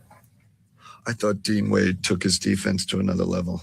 I don't know what the stats say. I don't know. To have a 6'9" body that can just, lean on Cade and make things difficult. I thought that was key. I thought James came out really aggressive. So those 2 bookends. And I thought Evan Mobley was phenomenal. I mean, he was just blocking everything, getting steals, blocking it. He was, that was a defensive player of the year right there. He was great in the paint. So I think those 3 things with Don struggling, kind of sparked that first unit. I wanted to touch on the Evan Mobley stuff. He finished 2 steals shy of a 5x5, which I don't think he's ever been done in the postseason before. But what kind of impact does he have for you guys when he's at his best defense? He was everywhere tonight, clogging the lane, and he was doing it with great discipline. Obviously, he'd been getting in some foul issues, in the previous game. So staying down on shot fakes. But, I said a pregame, I know, I don't know what the stats say, the traditional stats say, but we know within our locker room how great he's playing. Just plays winning basketball, affects winning on both ends. He was argued, Don's going to get all the flowers, but we should give a lot of flowers to Evan Mobley for tonight's performance. This is maybe the first time since that second Toronto game that you have both Donovan and Harden both really playing well. Yeah. Sort of distributed well. Just kind of what's the key for those two people sort of working off each other, instead of sort of being independently? Yeah. But I think they're still learning each other, at the end of the day. So it's not, I would say it's not going to be perfect, especially with the limited time they've been together, but they have great synergy in terms of what we're running, what we need to run in certain situations. They have great synergy in terms of their kind of basketball philosophy that both kind of understand, what we want, what our team needs. And Donovan's got, more corporate knowledge with this team, right? He's played so many years with these guys. So I think he helps James along, with play calls, with, where we want guys in certain positions. So, but they have great communication. They're rarely disagree. Basically on the same page. There's Kenny Atkinson, head coach of the Cavaliers, speaking with the media after the Cleveland win over Detroit last night to tie that series up 2-2.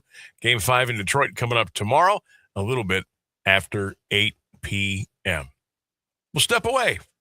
Take a break. We'll come back. 4:55 is your time, 1310 WDPN. It's the Sam Bourquin Show. Stay with us.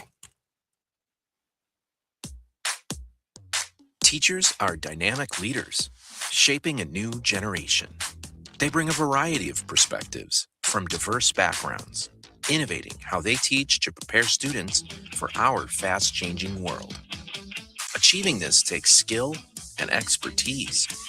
They're tireless explorers, creatively discovering a universe of solutions, telling stories, experimenting, inspiring, mentoring, connecting cultures, and connecting with each other. Leading by example. Experience the unique joy of helping students thrive.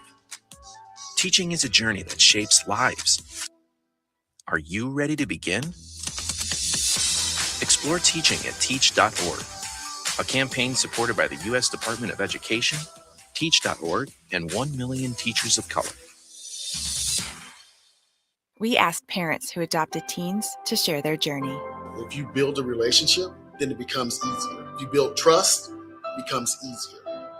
As a parent, you want what's best for your child. To give them the love that a child needs is probably the best thing you do for a teenager. Learn about adopting a teen from foster care. Visit adoptuskids.org to learn more. A message brought to you by Adopt US Kids, the U.S. Department of Health and Human Services, and the Ad Council. I'm Angela Bassett. As a first responder on screen, I know what it means to act fast in an emergency. In real life, the same urgency can save lives, especially when it comes to a food allergy. For 33 million Americans, one bite can turn an ordinary meal into a life-threatening reaction. And too often, they don't have the one thing that could save them, epinephrine. But emergencies don't wait. And when a severe reaction happens, being prepared makes all the difference. Now, there's a needle-free option, a new way to carry epinephrine that makes it easier than ever to be ready. No needles, no hesitation, because when the unexpected happens, the best thing you can do is be ready. Know the risk, know the options, be ready to act. Learn more at foodallergy.org/ready to act.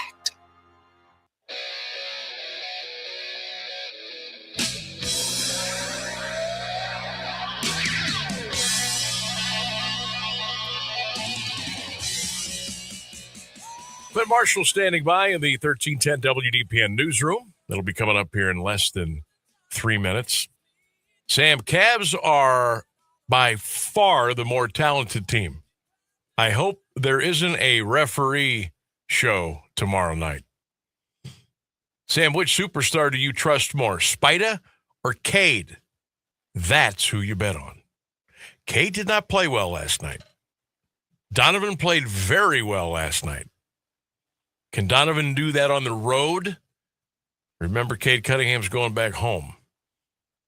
It'll be a big matchup. Big matchup. There was a couple threes that Robinson missed last night that I'm fairly confident he wouldn't have missed if they were at home. This is crazy. I'm already starting to get a little shaky, a little jittery already for the game tomorrow night. I got to do a whole nother show tomorrow before it's in Detroit, man. Oh, come on, man. Come on, Cats. Come on. Hey, shout out to Matthew Luther listening in today. Matthew, hope you're doing well, buddy. Matthew works over at Perry High School, and his year probably coming to a close, right? High school graduation for a lot of the schools this week or next, and then the school will be out for everybody here by the end of May, I think, for most schools anyhow. So, Matt, hope you're doing well, buddy. Tell everybody over at Perry I said hello, and give them my best. All right. Coming up here in the 5 o'clock hour, we'll do a little reset. Cavs Pistons. We will hear from Kenny Atkinson. We will have our On This Day in Sports History. We'll jump back into our poll question of the day, which is, do you think LeBron played his last game last night in a Laker uniform? That's our poll question of the day. Did LeBron James play his final game in a Los Angeles Laker uniform last night? Get those comments to us on the Q92 Radio YouTube channel, in the chat, Facebook 1310 WDPN. You can drop the comments on my show page, the Sam Bourquin Show page, on Facebook, on X at AM 1310 WDPN. We're everywhere. Get them in. We'll work them in. Guardians back home tonight. Game 2 against the Angels at 6:10. Chase and Travis Bazzana. Big games last night. This Guards took care of the Angels. They'll try to win the second game tonight at Progressive Field. I want to thank the new head coach of the Purple Raiders of Mount Union, Josh Twitty, for joining us earlier in the show. If you missed that interview, it'll be up in podcast a little bit after tonight's show on all of your favorite social media platforms. And I want to thank Coach Twitty for spending some time with us today as well. The news and weather next. Keeping Alliance entertained and informed for over a half a century. AM 1310 WDPN Alliance. Friends and Pentagon officials testifying again today in support of a $1.4 trillion defense spending budget for next year, telling lawmakers the war in Iran has cost $29 billion so far. ABC's Jay O'Brien says it's renewed calls for congressional approval. Up here on Capitol Hill, there are growing questions about A, that dollar figure, and B, what Congress's role should be, because we're well past that window, that 60-day window when the White House needed to, by law, go to Congress and get authorization for military action in Iran. The White House says it no longer needs to seek that authorization because the initial conflict in their understanding and what they are saying publicly is over because there's currently a ceasefire. 18 passengers from the Dutch cruise ship hit with the hantavirus outbreak remain in quarantine at facilities in Nebraska and Georgia. Kansas officials say they're monitoring 3 people who had a high risk of exposure to a person with the Andes strain. This is ABC News. If you love to travel, Capital One has a rewards credit card that's perfect for you. With the Capital One Venture X card, you earn unlimited double miles on everything you buy. Plus, you get premium benefits at a collection of luxury hotels when you book on Capital One Travel. And with Venture X, you get access to over 1,000 airport lounges worldwide. Open up a world of travel possibilities with the Capital One Venture X card. What's in your wallet? Terms apply. Lounge access is subject to change. See CapitalOne.com for details. There was only one Richard Simmons. It's sweating time! Megastar, adored by millions. Then one day, he disappeared for a decade. Where in the world is Richard Simmons? Now, his closest family and friends speak out for the first time to Diane Sawyer. He had to be in a lot of pain. He had to be in a lot of pain. And what does Richard's live-in housekeeper, the last person to see him alive, now say happened behind closed doors? This is the first time I'm talking about this. The Mystery of Richard Simmons, a Diane Sawyer special. Premieres tonight on ABC and stream on Disney Plus and Hulu. Now, the latest Alliance area news from Clint Marshall on AM 1310 WDPN. Good afternoon. It's 5:02. A judge has ordered a man to a mental health facility for a shooting at Altman Hospital. Common Pleas Judge Frank Forcioni ruled 36-year-old James Fair of Canton will be committed to Heartland Behavioral Health Care in Massillon. Forcioni ordered a second evaluation after calling the first confusing. Fair was found not guilty by reason of insanity on charges including aggravated robbery and felonious assault after police say he grabbed a security officer's gun last June and shot a hospital worker who survived. Fair was ordered to be hospitalized until it's determined he is no longer mentally ill or serves the 14 years he could have served if convicted. Canton police say an investigation of a recent shooting has yielded a pair of arrests. 25-year-old Jamarian Fraser of Akron charged with felonious assault and discharging a firearm into a habitation, while 28-year-old Samantha Hambley of Canton faces complicity charges. They were apprehended Monday and are scheduled for arraignment Wednesday in Canton Municipal Court. The shooting happened in the 1200 block of Woodview Street Southwest the night of May 3rd. Multiple rounds struck windows, walls, and a bedroom area while adults and children were inside. Hambley accused of driving Fraser to the scene. He allegedly exited and fired multiple shots before fleeing. No injuries were reported. Stark County judge has sentenced a Massillon man to 3 years of probation in a Canton murder case. Common Pleas Judge Frank Forcioni issued the punishment to 20-year-old Kamani James, who pleaded guilty last week to carrying a concealed weapon. Police say he tried to hide a handgun following a January 28th shooting on Allen Page Drive Southeast. The incident claimed the life of 20-year-old Tashawn Smith of Massillon. The grand jury declined to indict the man who allegedly fired the fatal shots. Classes resumed normally Monday at a Canton Elementary School after a bomb threat led to a brief lockdown. Officials with the Canton City School District say the threat targeted Bellstone Elementary and was called into the district administration office. Police and school security searched the building and found no suspicious items. No injuries or arrests were reported. Canton police will soon have longer access to public safety camera footage after the city approved a new data storage contract. Council signed off Monday on a 3-year, $270,000 deal with the Amazing Cloud to manage video storage and technical support. Move comes after officials say a previous system failed to work with the city's existing camera network. The repository reports the change doubles storage time from 15 days to 30. Louisville Board of Education took time Monday night to honor staff and students. They recognized longtime employees, including 20 years honorees and 13 retirees, along with student groups such as state qualifiers in speech and debate, bowling, and an English 2 project team. The board also approved graduation for 213 seniors who will receive their diplomas at Louisville Stadium May 21st. Another action, board members approved a classified staff contract. Hartville moving forward with proposed moratoriums on new data centers and outdoor recreation facilities. Measures received first readings Monday during the Village Council meeting. Council also approved a lease agreement with Stark Parks to develop a trail through Memorial Park and advanced legislation involving a false alarm fine system and street dedications. Village accepting applications through May 22nd to fill the vacant seat left by Tom Huff's resignation. His unexpired term runs through the end of 2027. Deadly crash now at the center of a felony case against a Niles man. 39-year-old Michael Schuring pleaded not guilty Monday in Columbiana County Common Pleas Court to aggravated vehicular homicide. His trial scheduled for November. Troopers say the October crash on Route 172 in West Township happened when Schuring's truck went off the road, overcorrected, and crossed into oncoming traffic. The crash killed 44-year-old Diane Llewellyn of Tennessee.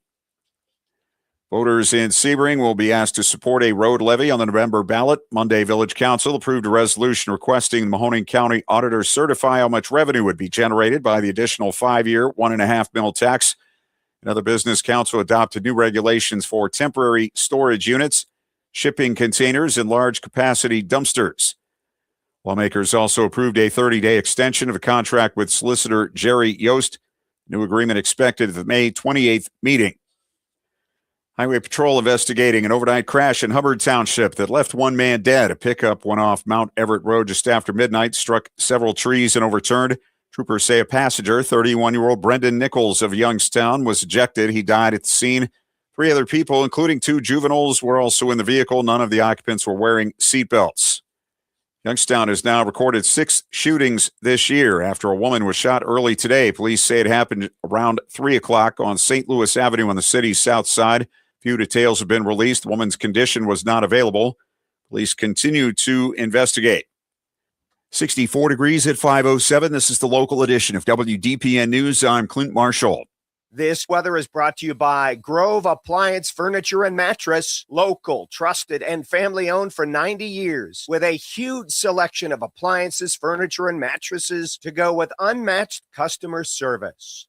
Clouds on the increase for your afternoon. A seasonably mild weather day. Our high between 65 and 67 degrees. Not bad. Overnight, we get around to showers, maybe a rumble of thunder coming in. Most of it after midnight. We should be dry by the morning commute on Wednesday. Our low tonight, middle 50s. I am Art J. Weather from 3 News.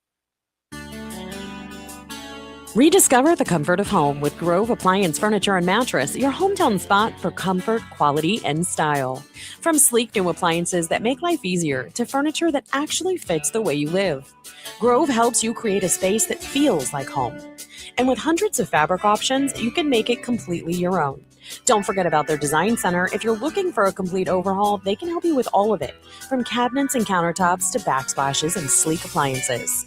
Their local team takes time to find out exactly what you need. No pressure, no guessing, just honest advice and real service. And if you're upgrading on a budget, check out Grove's Scratch and Dent Room, where small imperfections mean big savings on top brands. Because when your home feels right, everything else just works. Grove Appliance Furniture and Mattress. Hometown comfort. Made simple. Come see us at Grove, where it always feels like home. Live from the AM 1310 WDPN studio, it's time for live and local sports talk. It's the Sam Bourquin Show. I'm ready. Give the show a call at 330-821-1310. Good call, meatball. Watch the Sam Bourquin Show on the AM 1310 Facebook page, the Q92 YouTube page, and on X. This is the Sam Bourquin Show on AM 1310 WDPN. Is accepting the defensive challenge. Mitchell, step back. Raindrops. Long rebound. Mitchell has it. Mitchell attacks. The swipe. The finish. Donovan Mitchell. To get a win in Detroit. They're going to move to 6-0 here at home in the playoffs. As Reed won't get another shot off. And the Cleveland Cavaliers have tied this Eastern Conference semifinal at 2 games apiece on the back of Donovan Mitchell's 39 second-half points. Did it at both ends of the floor. Smart 3, tip-in try by Reeves. There's the buzzer, and the Thunder have won and swept and are headed to the Western Conference Finals. Broke his back, base hit right center field. Hoskins scores. Manzardo coming home. All the way to third goes David Fromm. There's Matty Underwood, our buddy, on CLE Guardians TV last night. The Guardians took care of the Angels at Progressive Field. See if they can do it again tonight, 6:10. Who's on the bump tonight? Ooh, my guy, Slade Ciccone, on the mound for the Guards tonight. That's a good name. Sounds like an old school mobster. It's a great name.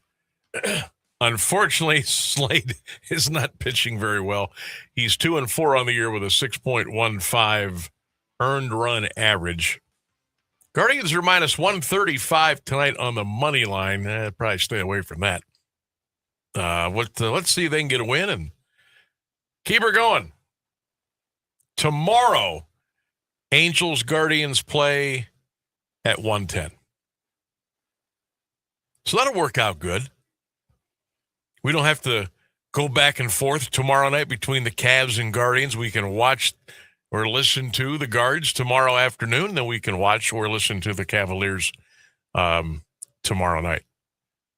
Parker Messick, by the way, gets the call tomorrow afternoon for the Guards against the Halos. And again, that's a 1:10 first pitch tomorrow. Welcome into the Sam Bourquin Show. It is hour 3. Sammy B here, Ryan Rainsberg on the other side of the glass. Don't forget, coming up at 5:29, another outstanding rendition of On This Day in Sports History. Our phone lines are open, 330-821-1310. Our text line always open. You can text anytime. You can text now, 2 in the morning, it doesn't matter. 330-924-7088. Just like our guy Buck. He loves to text us whenever he has something on his mind. Text anytime, doesn't matter what time it is. And again, you can always get your comments in. You can listen, you can watch on the Q92 Radio YouTube channel. Real easy. Just go to YouTube, search Q92. Boom, there it is. You're in. And while you're there, go ahead and hit that subscribe button. We certainly would appreciate that as well. Okay, where do we start the 5 o'clock hour? How about a series that's tied at 2? Cavaliers over the Pistons last night. Spida was weaving his web. 43 points last night for the Cavalier. After a first half that was very below normal. That's putting it very politely. I did not feel very good at the end of the first half last night. I did not. No, I was yelling at Donovan Mitchell on my television. Like, dude, what are you doing? Hit anything. We were down 4. Donovan was not playing well. We're at home. And it just, that arena, it had that very uneasy vibe to it.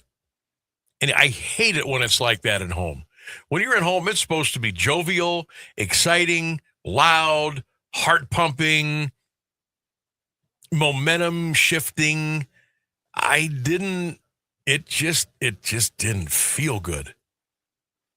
And I don't know what happened in that locker room last night, but boy, did the Cavaliers turn it around. In the minutes played last night, is Kenny Atkinson listening to this show? He might be. Oh, hopefully. I've been talking about playing your studs. Play your stars. Play them 40-plus minutes a night. The hell with rest. This is the playoffs. The guys have been taking it easy pretty much the whole regular season. It's time to play now. Come out of the stable, and let's go around the track. We're getting there, Kenny. We're getting there. We're getting there, Coach. Donovan Mitchell, 36 minutes. James Harden, 37 minutes. Evan Mobley, 39 minutes last night. Well, looky here. Mitchell, 43 points. Harden, 24 points. Evan Mobley, 17 points, 8 rebounds, 5 assists, 3 steals, 5 blocks. Way to stuff the stat sheet, Evan. Now, D. Wayne was a ghost. Yeah. No points, 22 minutes. Jarrett was okay. 31 minutes, 9 points, 5 rebounds, 2 assists, and a couple of blocks. He was okay. Need more there. But the bench last night, Strussi, 26 minutes, 5 points, 4 rebounds, 2 assists, 2 steals. Decent. Schroeder, 19 points, 7 points, 2 rebounds. Sammy Merrill, 6 points in 16 minutes, had a couple of assists and a rebound. Jalen Tyson, 7 minutes, 1 point. And then they brought the bench last night for the final minute when the game was supposedly in hand, and all of a sudden our guys couldn't get the damn ball over midcourt. Atkinson had to call not 1 but 2 timeouts, had to put the starters back in. Are you kidding me? But it's the playoffs. Okay. Why'd you take him out? Well, I know why he did it. I wish he would have waited another 15 seconds because he wanted the guys to come out, get a standing ovation from the crowd with the game in hand, put the other guys in, play out the final, 50, 55 seconds, and let's get out of here. Nope, we couldn't get the ball in bounds. Turn the ball over twice. Detroit wasn't giving up. They weren't stopping. And Atkinson had to call another timeout and put the starters back in. Coaches hate to do that. Oh, they hate to do that. But at the end of the day, the Cavaliers get out of there with a win. Game 5 tomorrow night in Detroit. We'll hear from Kenny Atkinson coming up here a little bit later on. Not Kenny. We're going to hear from Donovan and James Harden coming up here in a little bit. How good were they last night? How good was Evan Mobley last night? And I'm going to keep banging this drum. Play your studs. Play them as much as you can. Maybe we learned a little something last night. Maybe these guys, played a lot of minutes together last night, on the floor at the same time last night. Maybe we're still figuring some personal intricacies out amongst the fellas. I don't know. Maybe sometimes those things take longer than it should. But boy, were they playing well last night. I know we went to the line 34 times. I know. Pistons went 12. I know. JB's still crying about it. I know. But that's what we're going to have to face tomorrow night. That's what home court advantage is all about in the NBA. That's the way it is. Like it, love it, hate it, leave it. That's the way it is. Mark on YouTube says, the Cavs played with tons of swagger last night. Let's bring it to Detroit tomorrow. As far as Bickerstaff, unfold those arms and stop crying. Here's the tissue. Go Cavs. Appreciate it, Mark. Yeah, it's going to be a battle tomorrow night. 8:10 the tip time. 8:10 the tip time.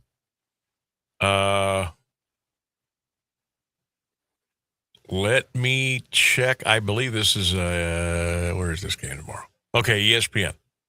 You get ESPN? Can you watch ESPN? Oh, not really. Oh, no. Rainsburg, he signed up for a Peacock subscription last night. Yeah. How about that? How about our boy? How about it? You are becoming a big sports fan. I just wanted to watch the Cavs. So that was easy. I didn't have to make an account. I just went to Amazon Prime and added Peacock for a month. There you go. Trust me. So you're set. Very minimal effort on my part. You're set. But now you don't get ESPN. No. Now what are you going to do tomorrow night? I don't know if I don't think that was part of the package. I think I just got a Peacock subscription. Here's what you do tomorrow night. Go over to BW3. Watch the Cavs. Get yourself a couple captains. Get yourself about a dozen wings. And watch the Cavs. Big screen. I bet there'll be some Cavs. There'll be some people in there watching the Cavs. That makes sense. I know I got a lot of Cavs fans in Alliance. There you go. Tell you what, man, head on over and do it. Get over there and do it. I keep forgetting that's over here. Yeah, me too. Like it's not like we're off the path here a little bit where we are. Oh, for sure. We're at the bottom of town. It's like we are.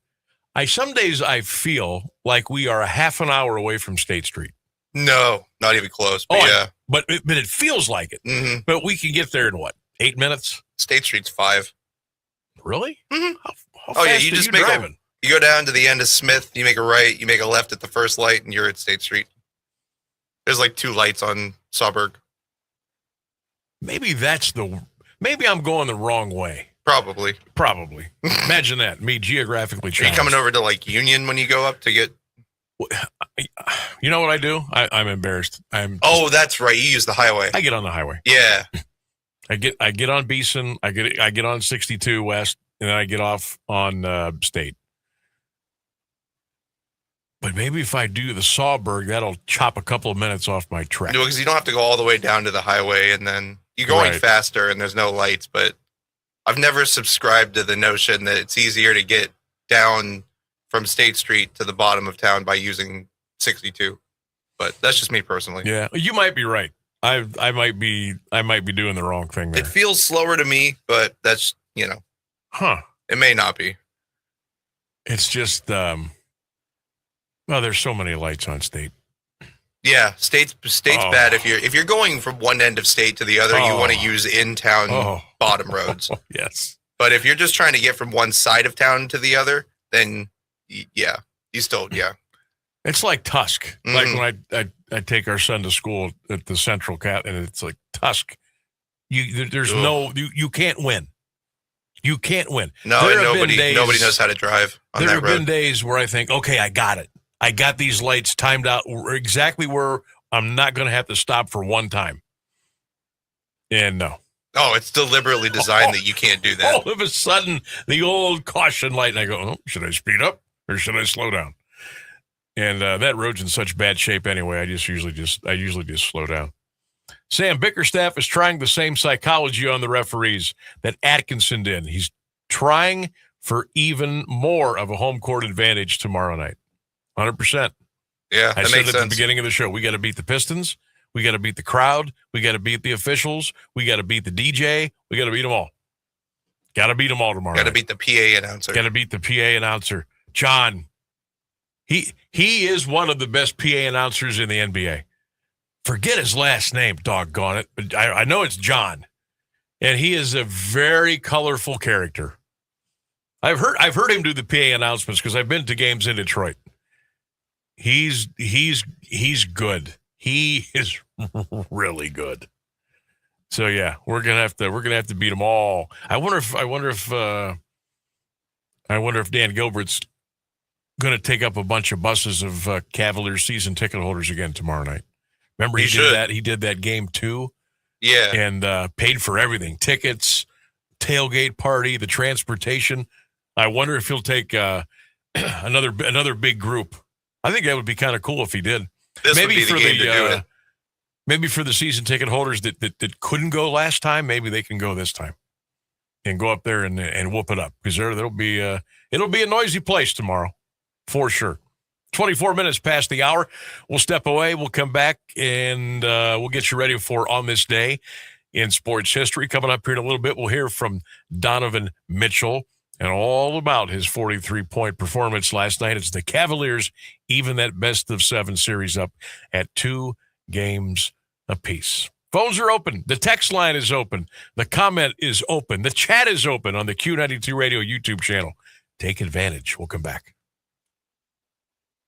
AWP Safety, North America's leading traffic safety company, is hiring traffic control flaggers, and they need you. Join AWP as a protector for steady work and an important job keeping people safe. They offer paid training, certification, referral bonuses, and advancement opportunities. To apply, visit jobs.awpsafety.com. That's jobs.awpsafety.com.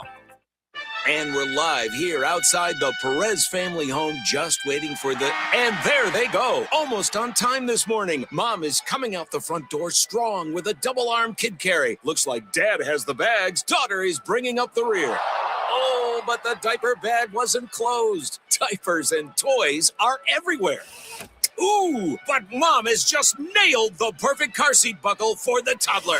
And now the eldest daughter, who looks to be about 9 or 10, has secured herself in the booster seat. Dad zips the bag closed, and they're off. But looks like Mom doesn't realize her coffee cup is still on the roof of the car. And there it goes.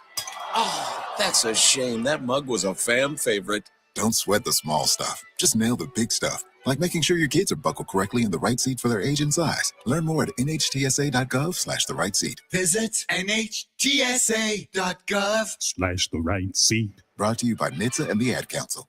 We asked parents who adopted teens to share their journey. Nathan has taught me to embrace the moment. Age-wise, I'm in my late 60s. I'm old enough to be his grandfather. Will he be embarrassed to acknowledge me as his dad? I think the most important thing we can do is let them know that they're safe, that they're valued and cared for and loved, and that they're important. I knew I wanted to be adopted by him because of how he taught me to be the person who I am today. And it's coming from a dad that didn't expect to become a dad. And I feel very proud to be his son. That was what he needed, and he was what I needed. Every day is full of new opportunities. That's what it's been about, realizing the simple things that it takes to make such a huge difference in these kids' lives. Learn about adopting a teen from foster care at adoptuskids.org. Brought to you by Adopt US Kids, the U.S. Department of Health and Human Services, and the Ad Council.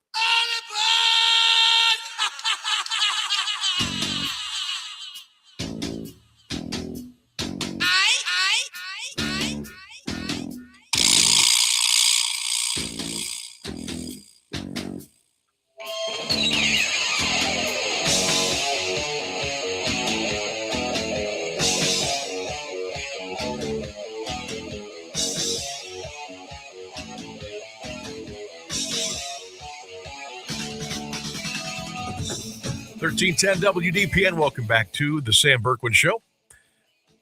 In about a half hour till we wrap things up here. Don't forget, On This Day in Sports History coming up in just a couple of minutes.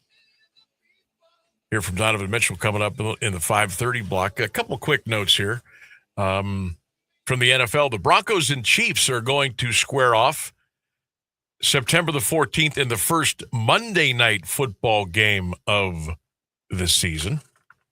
A couple of other schedule leaks. A trio of games announced Monday last night as NBC, Fox, and Prime Video made their upfront presentations to the advertising folks.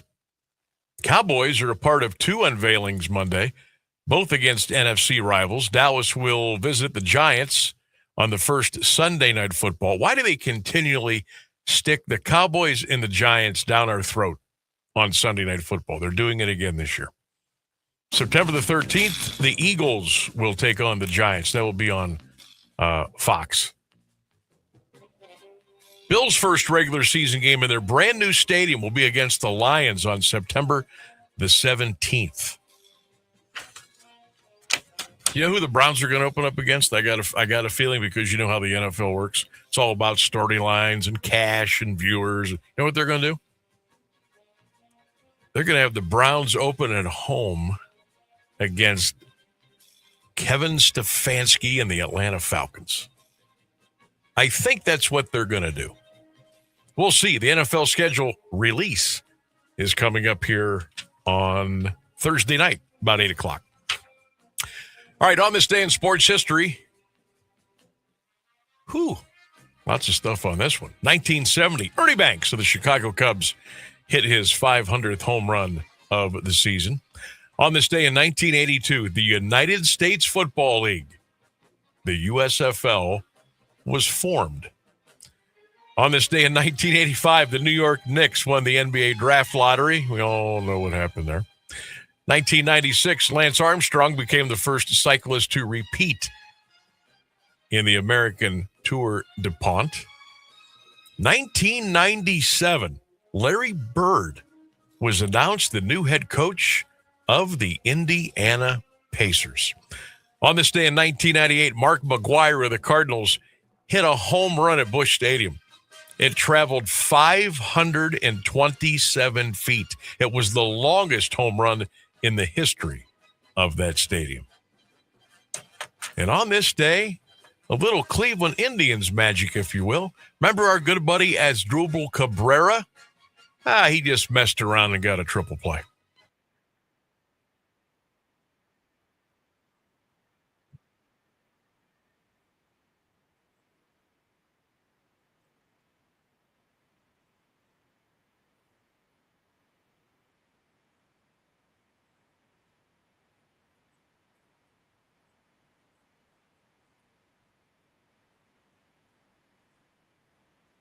How about that? Matty Underwood, Rick Manning on the call.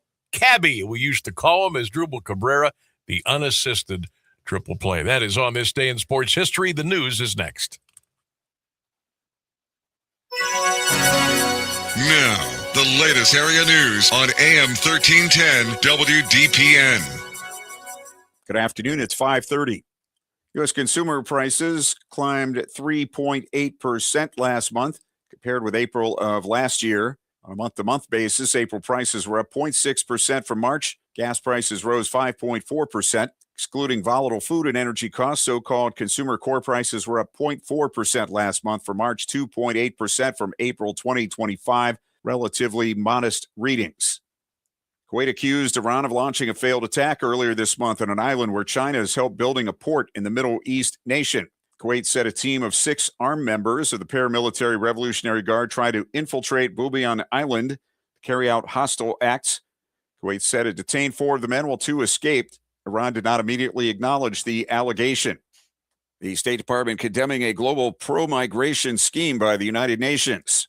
The department said as Europe endured sustained migratory pressure, UN officials staffed all ends of the Mediterranean migration route from the coast of Libya to the shores of the Aegean to the islands of Greece. Then UN agencies condemned frontline states who refused to open their borders and condemned plans for deportation.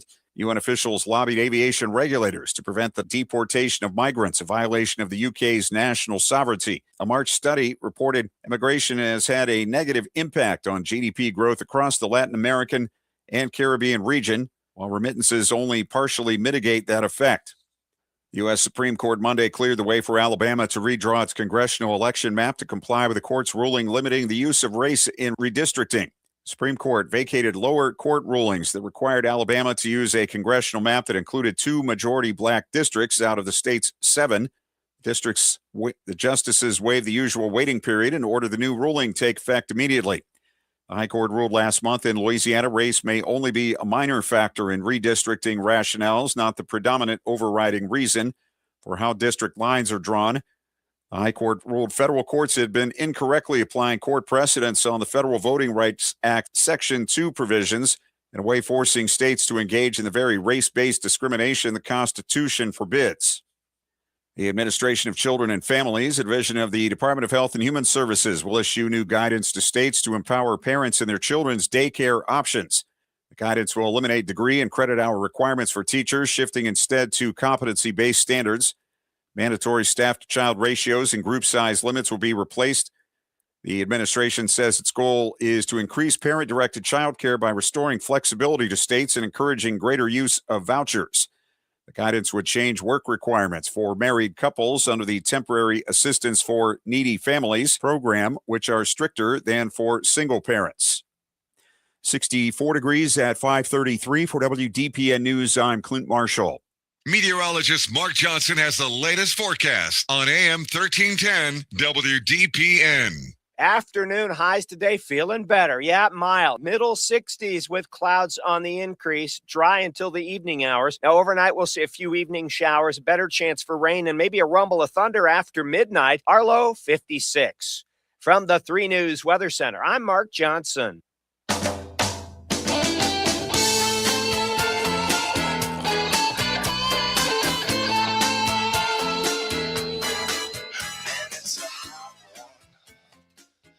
Oh, it's getting there. I think we may get in the 80-degree mark this weekend. Looks like it. Looks like we're going to hit 80 coming up here. Welcome back to the Sam Bourquin Show, 1310 WDPN. Thanks to the new head coach of the Purple Raiders of Mount Union men's basketball team, Josh Twitty, for joining us earlier in the show. If you missed that interview, don't worry. You can go back and listen to it in its entirety. It'll be up in podcast a little bit later on after the show tonight on all of your favorite social media platforms, including AM 1310 WDPN on Facebook and, of course, our Q92 Radio YouTube channel. I'll share it on my Facebook page as well. I gave you a couple of the NFL schedule leaks before we went to the bottom of the hour news. And one of those schedule leaks was the Thursday night game with the Detroit Lions at the Buffalo Bills at their brand new Highmark Stadium. Holy smokes. Guess what it costs to get in to the game? Buffalo, Detroit, Thursday night, week 2. This is the get-in ticket price. I'm going to say no less than $150. Oh. How about $663? I was correct. That's the get-in price. That's Jesus. Just to get your fanny in a seat in the upper deck in the last row. $663. Oh, Jesus. Those are like nosebleed seats? Oh, yeah. Oh, good Lord. Yeah, when you hear somebody say get in, that literally is, well, I was able to get in. So, yeah, the debut of the brand new stadium, which, thank the Lord, it's an outdoor stadium. They didn't sissy out and put a roof over it. And this is Buffalo, by the way. It's not like it's Bermuda, okay? Yeah, it's Buffalo. That's New York. But they built built their outdoor stadium. It's the new Highmark Stadium. And, boy, it's going to cost a lot more to get in. I'm telling you that right now. That comes with the territory with a new stadium. Trust me, Browns fans, you'll find out all about that coming up here in about 3 years. Yep. But the get-in price for the Bills home regular season against Detroit, a cool $663. Really got to hold your tongue when you hear things like that. You can't immediately just say the F word, but you want to. You know? Yeah, I guess that would make a little bit of sense. That was my gut reaction, and I had to hold myself back. Whoa, no, you can't say that. Oh, man. Because that's insane. Guardians in action tonight, 6-10 against the Angels. Cleveland, 22-21 right now in the season. They're a game and a half in front of Chicago. They are 19 and 21.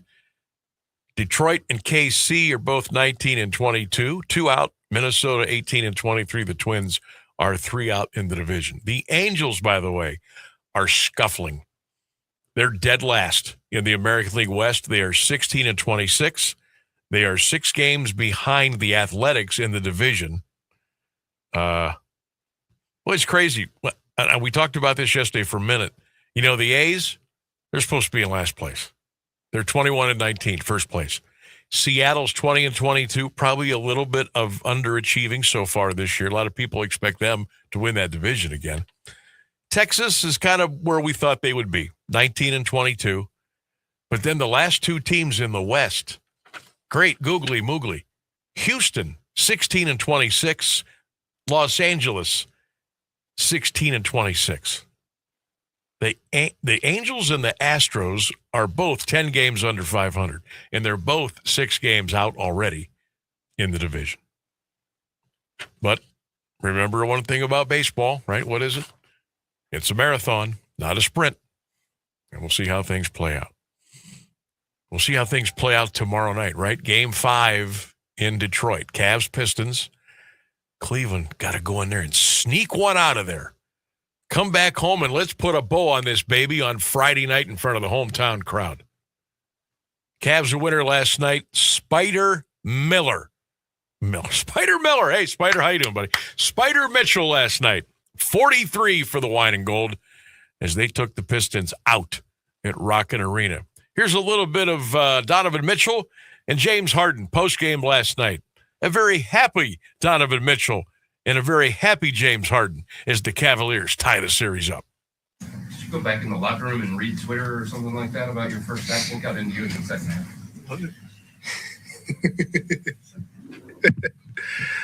I ain't been on Twitter in so long, Chris. I just told the guys, like, hey, I wasn't getting downhill like I had in game 3. You know what I mean? And sure, yeah, I scored a lot of points, but just trying to find ways to get early offense. The shot started to fall, but just kind of maintaining my stuff. And the biggest thing was just trying to just create advantages wherever I saw them for the group and, not force things. James, what was your view of what Donovan did in the third quarter and in the second half? What was my view? I was on the court, so I had a really good view. But, that's why it's a team game. And, he's been doing a lot of really good things, especially offensively this entire postseason, and to where he isn't going to be perfect. You know what I mean? Quarters, halves, games. And that's why we have a team to pick him up. You know what I mean? So we're down 4. He hadn't played well offensively at all. I think he did some good things. And then second half, he became, more the aggressor. And so, as players who score the basketball, it's quarters, it's halves. It's going to happen, but that's why you have a team to help him out. In the second half, he just did really good things on both ends of the basketball. Donovan, Kenny said you said you're not really in a rhythm in that first half. You said happens, but is that what you felt? And kind of think just led to that? Yeah, we airballed the first layup, missing shots short. Sometimes it's natural, right? But to James's point, not really trying to force it. I didn't really. You got in the paint, tried to find guys, right? Like, wasn't really trying to get in there and force it. And then just doubling down on the defensive end, trying to, take whoever I'm guarding, take them out of the equation. I understand that I'm going to get looks and it's going to fall at some point, even if they didn't, right? Just being aggressive, more aggressive. But I'm not tripping. We were down 4 at half, you know what I mean? So understanding that, I always tell y'all it's not just about the scoring. It's about your overall impact on the game. And for me, it was just like, okay, now I have an opportunity to try to get downhill and then start going in. Yeah. Sorry, just the 22 overall. Y'all started the third quarter with just kind of like, what do you think was the key to that? Why do you think? I think our starters, hadn't been great.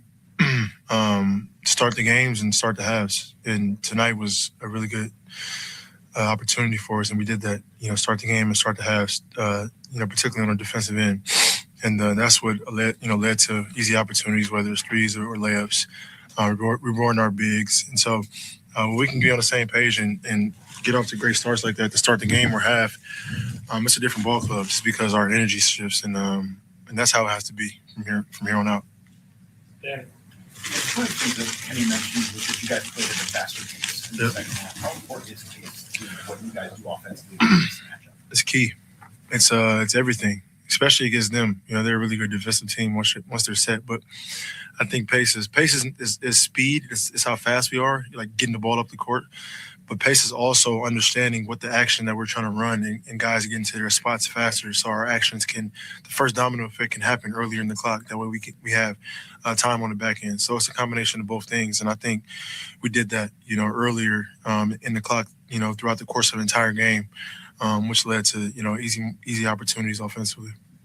What did you think of the way that played tonight? He was phenomenal. What do you have? 5 blocks, 3 steals.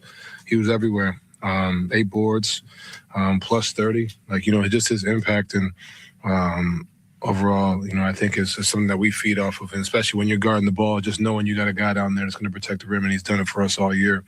He's gotten progressively better each game. Whether, you know, in the first series he was scoring, you know, now he's not necessarily scoring as much, but he's still making an impact, 17 points.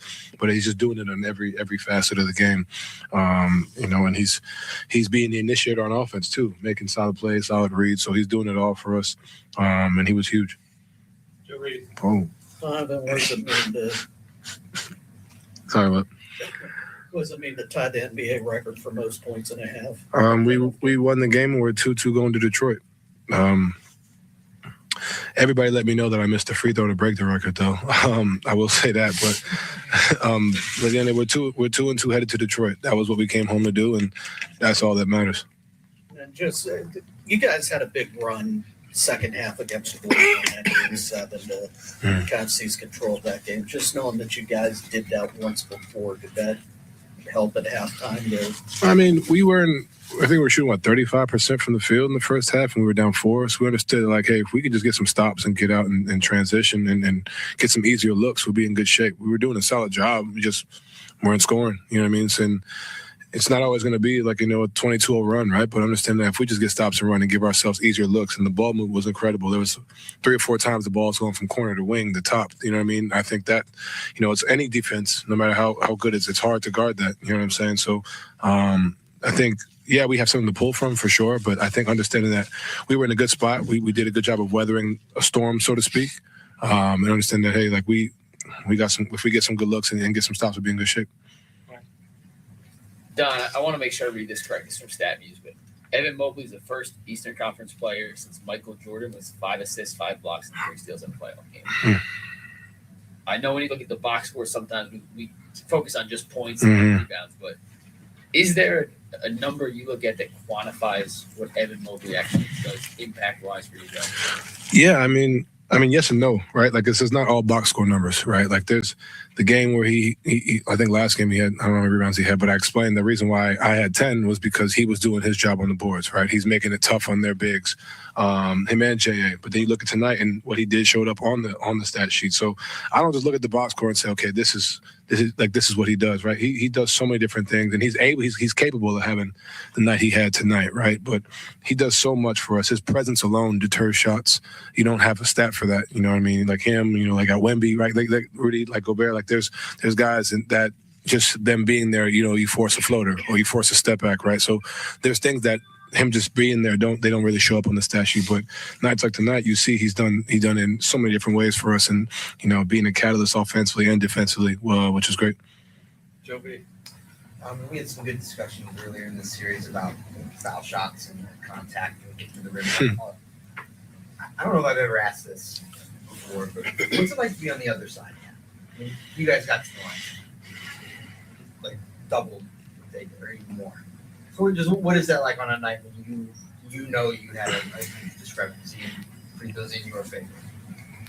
Every game is different, but the biggest thing you can do is control what you can control, and I can control getting downhill. Like I told y'all, I can't say something about not getting calls and then shoot jump shots, right? Like, you got to go down there and make a call, and sometimes you may not get it. Like, this is the playoffs, right? You understand that, and we may go into game 5 and it may be flipped, but it's just how do you find a way to keep being aggressive and still win? So, yeah, like we had double or whatever tonight, and every game is different. But like I said, it's just a matter of how aggressive you are trying to get downhill.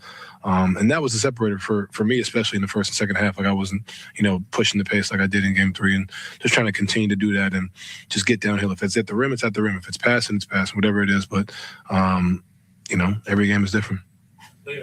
Donovan, when we talked to Kenny, he highlighted, I believe he said, your mental fortitude. So when you go into the locker room at halftime, you only have 4 points. You come out in the second half, have a performance like you did.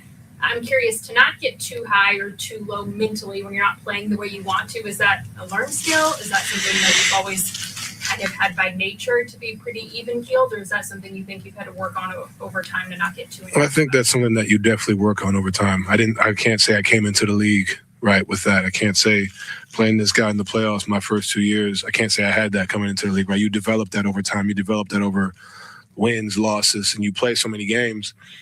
I've had performances where I don't know if I've had 39, but I've had big second halves, right? Like, understand that, hey, like it's halves, it's quarters, it's halves. And the fact that, I can have a night like that and my teammates are right there for me, right? Like that's the biggest thing. And it gives you the confidence to go out there and still be aggressive, when you got this guy saying, like, we right here. Like, you understand, like we're still going to ride with you regardless. Evan, everybody's having my back and continue to understand, like, hey, this is what you do. They're not really tripping on the fact that I started out one of whatever. And I think that's what also helps. You have the mental fortitude yourself, but when you have a group that not only supports you verbally, but then on top of that, it's a 4-point game going into halftime. So that speaks to the group as well. All right. Hey, sorry, James. I guess you have to score 43 points to have a question thrown your way at the media table. Swear to God, he just sat there looking pretty the whole time. Oh, Donovan Mitchell. Hey, man, that was pretty sweet. 43 points last night for the Spider. And the Cavaliers win, and we got Game 5 in Detroit tomorrow night, a little bit after 8 o'clock, and it will be on ESPN. We will take our final break of the day.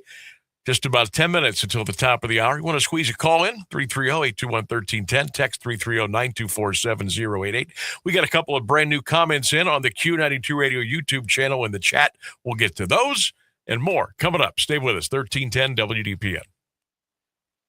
Do you have trouble getting in and out of the bathtub? Are you afraid you'll slip and fall entering or exiting a tub? Safe Step walk-in tubs can transform your bathtub from an area of concern to a calming refuge. Call them today at 1-800-498-2098 and save $1,600. Safe Step walk-in tubs and showers are proudly made in Tennessee and offer an ultra-low step-in, avoiding that difficult climb over a traditional bathtub wall. They also offer a variety of therapeutic benefits that may help soothe your aching muscles and joints, increasing your mobility, boosting your energy, and improving your sleep. Safe Step walk-in tubs are designed to easily fit your existing tub space and are often installed in as little as 1 day. Just dial 1-800-498-2098 today to save $1,600 and receive a free shower package. That's 1-800-498-2098 for a free no-obligation consultation and to save $1,600. Safe Step walk-in tubs. Safety never felt so good. Here's the deal. We gotta set ourselves up. See, retirement is the long game. We gotta make moves and make them early. Set up goals. Don't worry about a setback. Just save up and stack up to reach them. Let's put ourselves in the right position. Pre-game to greater things. Start building your retirement plan at thisispretirement.org. Brought to you by AARP and the Ad Council. I think we can all agree. Over the last few years, things have gotten weird. Weird, confusing, and at times pretty scary. And for our kids, these things can be overwhelmingly stressful. And can increase the risk for mental health problems as they grow. But there's so much hope. Scientific research and real-life experience tell us that the number one antidote to stress is authentic, trusted relationships. So that's why I. That's why we. That's why I am committed to building and maintaining a trusted space. For the students I influence every single day. Until schools across the country can proudly call ourselves a trusted space. This is a trusted space. This is a trusted space. This is a trusted space. This is a trusted space. This is a trusted space. Access free films and resources to build trusted spaces in your schools and communities at atrustedSpace.org.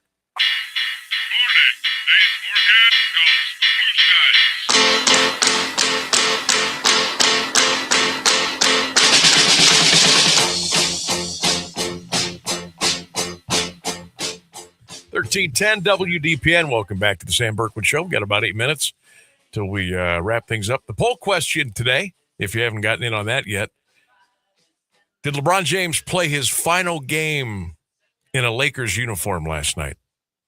Did LeBron James play his last game in an LA Lakers uniform last night? What do you think? Get him in. Q92 Radio YouTube channel in the chat. You can text in at 330-924-7088. Al on Facebook says that he will be back in LA to play with Bronny. Possibility. Yep. Possibility. Let's look at what could happen here. Let's look at what could really happen. LeBron could re-sign with the Lakers, although they have said they have said that they kind of want to go in a different direction now. But maybe they try to run it back again with I don't know. Maybe he takes a 1 or 2 year deal with the Lakers. Remember, he's 41. He'll be 42 in December. So he could come back in with the Lakers for a 1 year or a 2 year. He could just go on the market as a free agent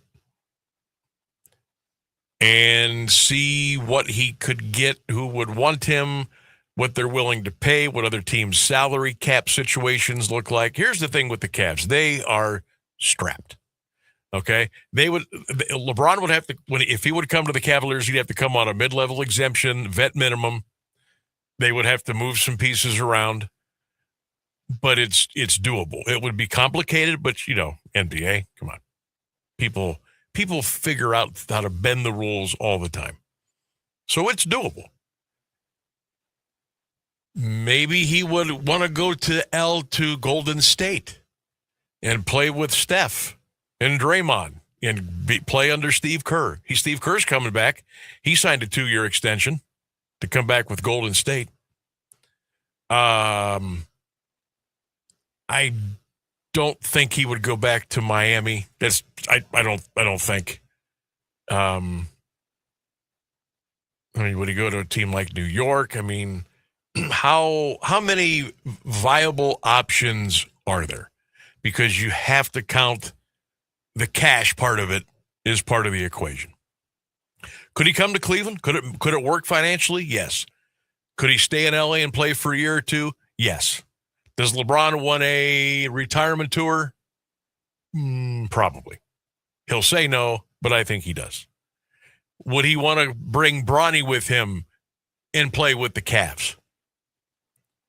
There's a lot going on here. Obviously, the Lakers season just ended last night, almost 1 o'clock in the morning our time, as the Thunder knocked him out. OKC with the sweep. Lakers are done. And now the questions have, they already started. Okay, what's LeBron going to do? And he'll wait. He'll drag this thing out, and then he'll make a decision at some point. But you wonder what will happen. Cavs could use a small forward just like him. They really could. Now, if you would bring LeBron in, I mean, who goes? Or because he would have to come in on the mid-level exemption or the NBA vet minimum. If he does that, he doesn't have to do that. But if he would, you might be able to keep everybody. You could just dump a couple of guys at the end of the bench, and you'll be even Steven on the books. But does LeBron want to do that?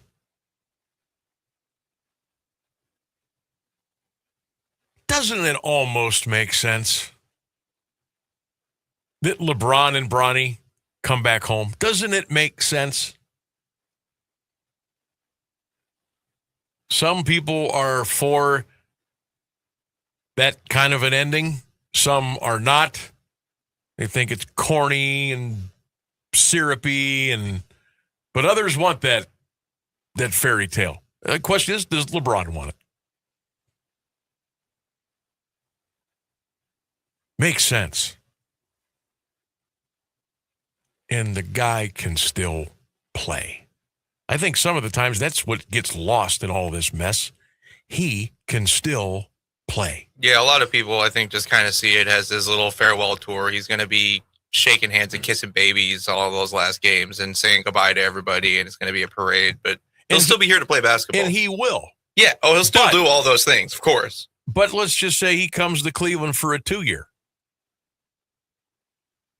The handshaking and the kissing of the babies and that'll come the second year.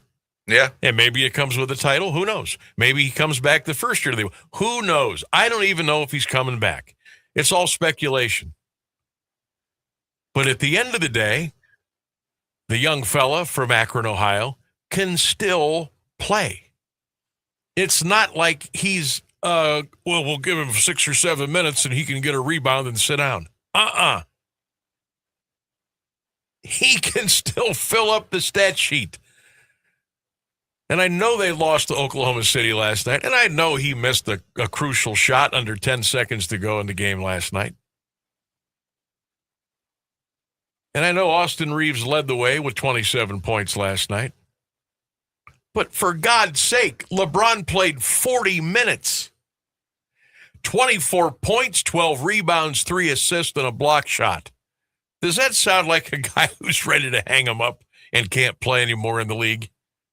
If I can get LeBron James and he can come to Cleveland and he can play between 23 and 27 minutes a night and give me a little leadership and give me a little muscle and give me a little pizzazz, I'm taking it.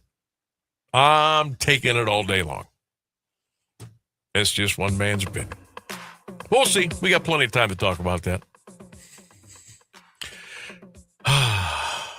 Boy, there was some sad news today in the NBA. Gosh almighty. Memphis Grizzlies forward Brandon Clark passed away. He was only 29 years old. They announced that about 4 or 5 hours ago. Cause of death was not announced, but Jiminy Christmas, 29 years old. That's terrible. All right, thanks to Rainsburg. Great job as always. Thanks to all of you for listening and commenting and doing your thing on our social media platforms. We certainly do appreciate that each and every day. We will do it all over again tomorrow at 3 right here on AM 1310 WDP. Oh, big show tomorrow. We'll recap quickly the Guardians game from tonight. We'll recap the Guardians game tomorrow afternoon. We'll get you ready for the Cavs-Pistons game 5. NFL schedule release is coming up on Thursday. We got a lot to get into tomorrow on the Wednesday edition of the show.